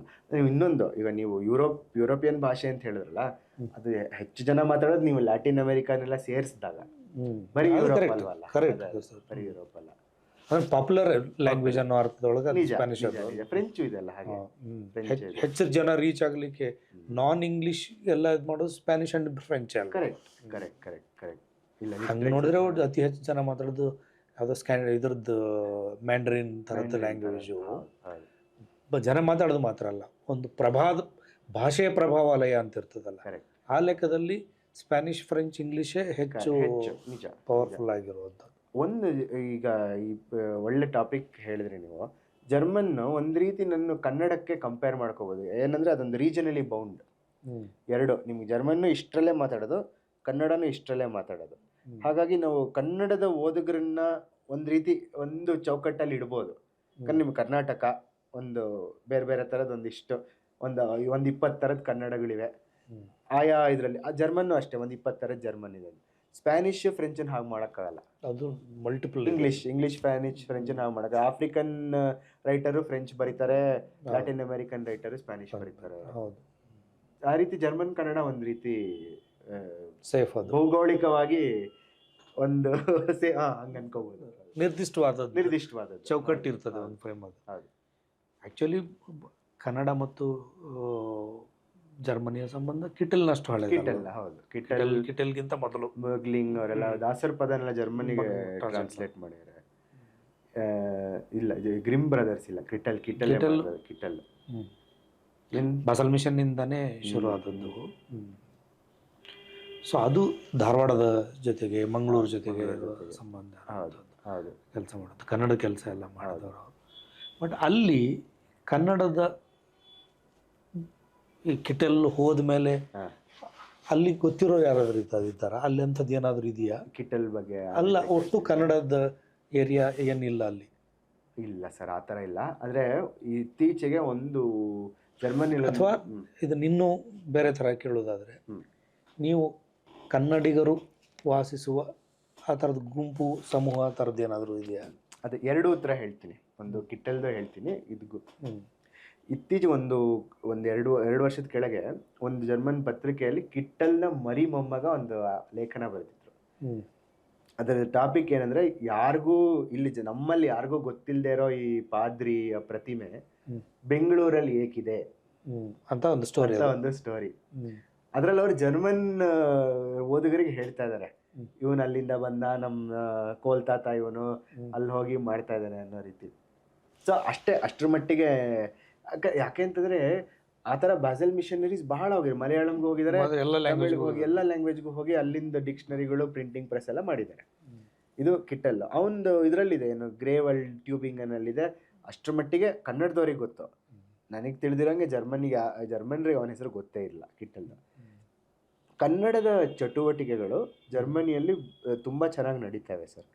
ಈ ನಡುವೆ ಮ್ಯೂನಿಕ್ ಅಂತ ದೊಡ್ಡ ಊರುಗಳಲ್ಲಿ ಈಗ ಅದು ಅಮೆರಿಕಾದಲ್ಲಿ ಅಕ್ಕ ನಾವಿಕಾ ಎರಡಿದೆಲ್ಲ, ನಾವಿಕಾದು ಒಂದು ಗ್ಲೋಬಲ್ ಇದಾಗ್ತದೆ ಪ್ರತಿ ವರ್ಷ ಕಾನ್ಫರೆನ್ಸ್. ಅದು ಕಳೆದ ವರ್ಷ ಫ್ರಾಂಕ್ಫರ್ಟ್ ಅಲ್ಲಿ ಆಯಿತು. ಫ್ರಾಂಕ್ಫರ್ಟ್ ಅವ್ರು ಯಾರು ಕನ್ನಡ ಸಂಘ ಇದ್ದಾರೆ ಆ ರೀಜನ್ದವರು, ಅವರು ಆರ್ಗನೈಸ್ ಮಾಡಿ ತುಂಬ ದೊಡ್ಡ ಪ್ರೋಗ್ರಾಮ್ ಮಾಡಿದ್ರು. ಈ ದೊಡ್ಡ ಊರುಗಳಲ್ಲಿ ಸಂಘಗಳಿವೆ. ನಾನು ಮ್ಯೂನಿಕ್ಗೆ ಈ ಬೇಸಿಗೆ ಇದು ಸಮ್ಮರಲ್ಲಿ ನನ್ನನ್ನು ಒಂದು ಕಾರ್ಯಕ್ರಮಕ್ಕೆ ಮುಖ್ಯ ಅತಿಥಿಯಾಗಿ ಕರೆದಿದ್ರು. ಅದು ನಮ್ಮ ಕನ್ನಡ ಶಾಲೆ ಜರ್ಮನಿ ಅಂತ ಅಲ್ಲಿ ಮ್ಯೂನಿಕ್ನವರು ನಡೆಸ್ತಿದ್ದಾರೆ. ಮ್ಯೂನಿಕ್ಕಿಂದ ಯಾವುದೋ ಒಂದು 2 ಗಂಟೆ ಡ್ರೈವಿಂಗ್ ಡಿಸ್ಟೆನ್ಸಲ್ಲಿರೋ ಊರುಗಳಲ್ಲಿ ಯಾರ್ಯಾರು ಮಕ್ಕಳಿದಾರೋ ಅವರೆಲ್ಲರೂ ಮ್ಯೂನಿಕ್ಕಿಗೆ ಅವತ್ತು ಬಂದಿದ್ದರು. ಅವರೆಲ್ಲ ಕೆಲವು ಸತಿ ಆನ್ಲೈನ್ ತೊಗೋತಾರೆ ಅಥವಾ ಅಲ್ಲಿ ಲೋಕಲ್ ಎಲ್ಲ ವಾಲಂಟಿಯರ್ ಡ್ರಿವನ್ ಇದು. ಅವರು ಗೌರ್ಮೆಂಟ್ ಆಫ್ ಕರ್ನಾಟಕ ಜೊತೆ MOU ಎಲ್ಲ ಮಾಡಿಕೊಂಡು ಒಂದು ಅಧಿಕೃತವಾದ ಕನ್ನಡ ಶಾಲೆ ನಡೆಸ್ತಾ ಇದ್ದಾರೆ ಸರ್ ಮ್ಯೂನಿಕ್ಕಲ್ಲಿ. ಬಟ್ ಅವ್ರಿಗೆ ಇವಾಗ ಒಂದು ರೀತಿ ಮ್ಯೂನಿಕ್ ಸೆಂಟರ್ ಆಗಿ ಪೋಲೆಂಡು, ಇದು ನೆದರ್ಲ್ಯಾಂಡ್ಸ್, ಇಟಲಿ ಅಲ್ಲೆಲ್ಲಿ ಕನ್ನಡಿಗರು ಇದ್ದಾರೋ ಅವರೆಲ್ರಿಗೂ ಆನ್ಲೈನ್ ಕ್ಲಾಸ್ ತಗೊಂಡು ಕನ್ನಡಿಗರ ಮಕ್ಕಳಿಗೆ ಕನ್ನಡ ಹೇಳ್ಕೊಡೋ ಕೆಲಸ ಮಾಡ್ತಿದ್ದಾರೆ. ಎಷ್ಟು ಒಳ್ಳೆ ಕೆಲಸ ಮಾಡ್ತಿದ್ದಾರೆ ಅಂದರೆ, ಅವತ್ತೊಂದು 105 ಜನ ಮಕ್ಕಳಿದ್ರು ಸರ್. ಅಲ್ಲೇ ಹುಟ್ಟು ಬೆಳೆದಿರೋ ಮಕ್ಕಳು ಕನ್ನಡದಲ್ಲಿ ನಾಟಕ ಎಲ್ಲ ಮಾಡಿದ್ರು. ಅಂದ್ರೆ ಸ್ಪಷ್ಟವಾಗಿ ಮಾತಾಡ್ಕೊಂಡು ಬಹಳ ಖುಷಿ ಆಯ್ತು. ತುಂಬಾ ಸಿಸ್ಟಮ್ಯಾಟಿಕ್ ಆಗಿ ಕನ್ನಡ ಕಲಿಸೋ ಕೆಲಸ ಮಾಡ್ತಿದ್ದಾರೆ. ಅದು ಬಿಟ್ಟರೆ ನಿಮಗೆ ಸಂಘಗಳು, ಸಿನಿಮಾ ಮತ್ತೆ ಏನಾದ್ರು ಹಬ್ಬಗಳ ಆಚರಣೆ ಮಾಡೋದು, ರಾಜ್ಯೋತ್ಸವ ಮಾಡೋದು ಅವೆಲ್ಲ ಮಾಡ್ತಾನೆ ಇದೆ. ಜರ್ಮನಿಯಲ್ಲಿ ಕನ್ನಡಿಗರು ತುಂಬಾ ಜನ ಇದ್ದಾರೆ. ವಿಯೆನ್ನಾದಲ್ಲಿ ಕಡಿಮೆ, ಬಹಳ ಕಡಿಮೆ, ಏನೊಂದು 100 ಜನ ಇರ್ಬೋದು ಮ್ಯಾಕ್ಸಿಮಮ್ ಅಷ್ಟೇ. ಸರಿ ಹರ್ಷ, ಇಷ್ಟೊತ್ತು ನಮ್ಮ ಜೊತೆಗೆ ಹಲವು ಸಂಗತಿಗಳನ್ನ ಮಾತಾಡಿದ್ರಿ. ನೀವು ಟೈಮ್ ಕೊಟ್ಟು ಬಂದದ್ದಕ್ಕೆ ನಿಮಗೆ ನಾನು ಕೃತಜ್ಞತೆಗಳನ್ನ ಹೇಳ್ತೇನೆ. ನಮಸ್ಕಾರ ಸರ್. ನನಗೆ ಬುಕ್ ಬ್ರಹ್ಮ ಮೇಲೆ ವಿಶೇಷ ಅಭಿಮಾನ. ಯಾಕಂದರೆ ನಾನು ಅಲ್ಲಿ ಕೂತ್ಕೊಂಡು ಇಲ್ಲಿನ ಸಾಹಿತ್ಯ ಚಟುವಟಿಕೆಗಳನ್ನು ನಿಮ್ಮ ಚಾನೆಲ್ ಮೂಲಕನೇ ನೋಡೋದು. ಹಾಗಾಗಿ ಇಲ್ಲಿ ಬಂದು ಮಾತಾಡೋಕ್ಕೆ ಅವಕಾಶ ಆಗಿದ್ದಕ್ಕೆ ಬಹಳ ಸಂತೋಷ ಆಗಿದೆ. ಧನ್ಯವಾದ. Thank you.